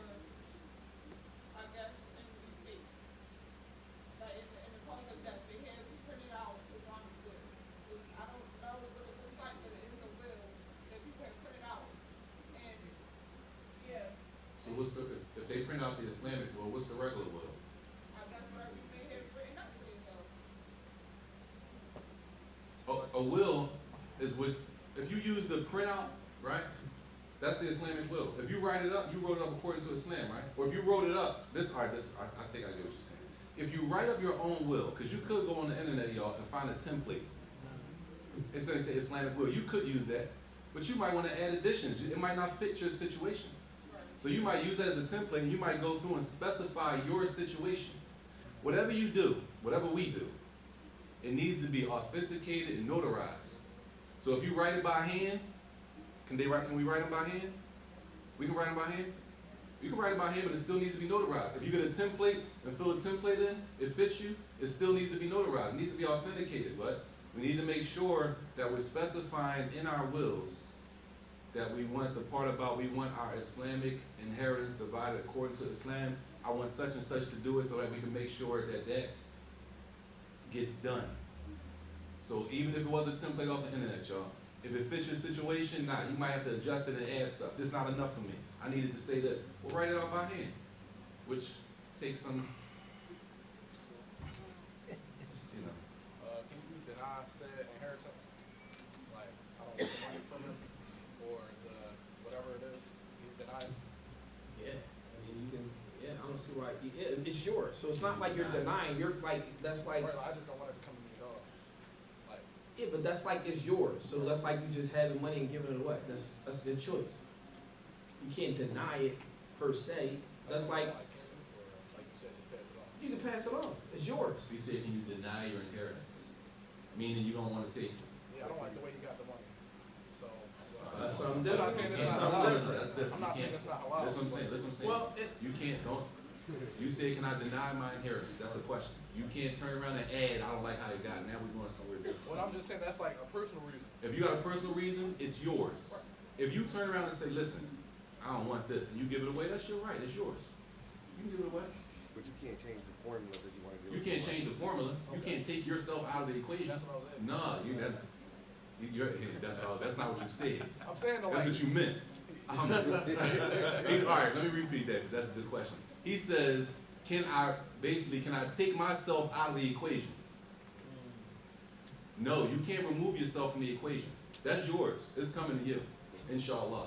Now, if you want to give it away once you get it, you can give it away once you get it. But you can't delete yourself from the equation. Because the person executing everything, they're going to look at your name, Muslim, son. Okay, boom, this is his. He's not going to erase you. I don't have the right to erase you. even, I don't have the right to erase you. I don't want to say. You have the, listen, I, the executor, I don't have the right to delete you. You have the right to do what you want with your share. But you can't charge me with erasing you out of the formula. Yes. So, you mentioned, This is your last question, Shane. I'm messing with you. This is my man. I'm joking, y'all. I'm joking. right, so y'all mentioned getting the letter, the will notarized, so therefore it becomes a legal document according to the states. If you don't get it notarized, the states won't honor it. But what about with the Muslims? Will they still like? We don't know. You gotta talk to the professional. That's why y'all got to talk to Sister Khadija, Brother Habib from Khadija, all of his funeral home. The Muslim funeral home in Philadelphia, Pennsylvania. I'll do the address and tell y'all the address. Now, some of the stuff, y'all, we don't know. It's legal issues that really, for real, you have to speak to them. They deal with that. We don't deal with that. But he said if your will is not notarized, it's not officially documented. It's not going to be recognized by the state. And then he said, what about the Muslims recognized? You got to understand this. If you don't have a will and it's not recognized, by the state law, somebody else may be in charge of you. That person that's in charge of you may not be Muslim. Understand That's just something. part of it. When a person passes away, people don't use your name no more. You become the body. You become mayyit, the deceased. Your name is almost as if your name is not you. So now you belong, someone else is going to be in care of your body. Right? You're no longer Fulan ibn Fulan, you're this. You're the body. You watch the body. You become the body. So now someone else is in charge of your body. You're not in charge of your body anymore. Class. We're gonna stop with that, inshallah. We probably might have to maybe do a part 2 or not. But remember, the point of us doing this was to open up the topic so conversation can be started in the community so that people understand this is a real thing. And unfortunately, there are many Muslims in our community that were unaware of this, but alhamdulillah, inshallah, it sheds some light, and perhaps that it can be a benefit moving forward. We're going to stop with that, inshallah. Subhanakallahumma wa bihamdik, ashhadu an la ilaha illa anta, astaghfiruka wa atubu ilayk. Assalamu alaikum wa rahmatullahi wa barakatuh.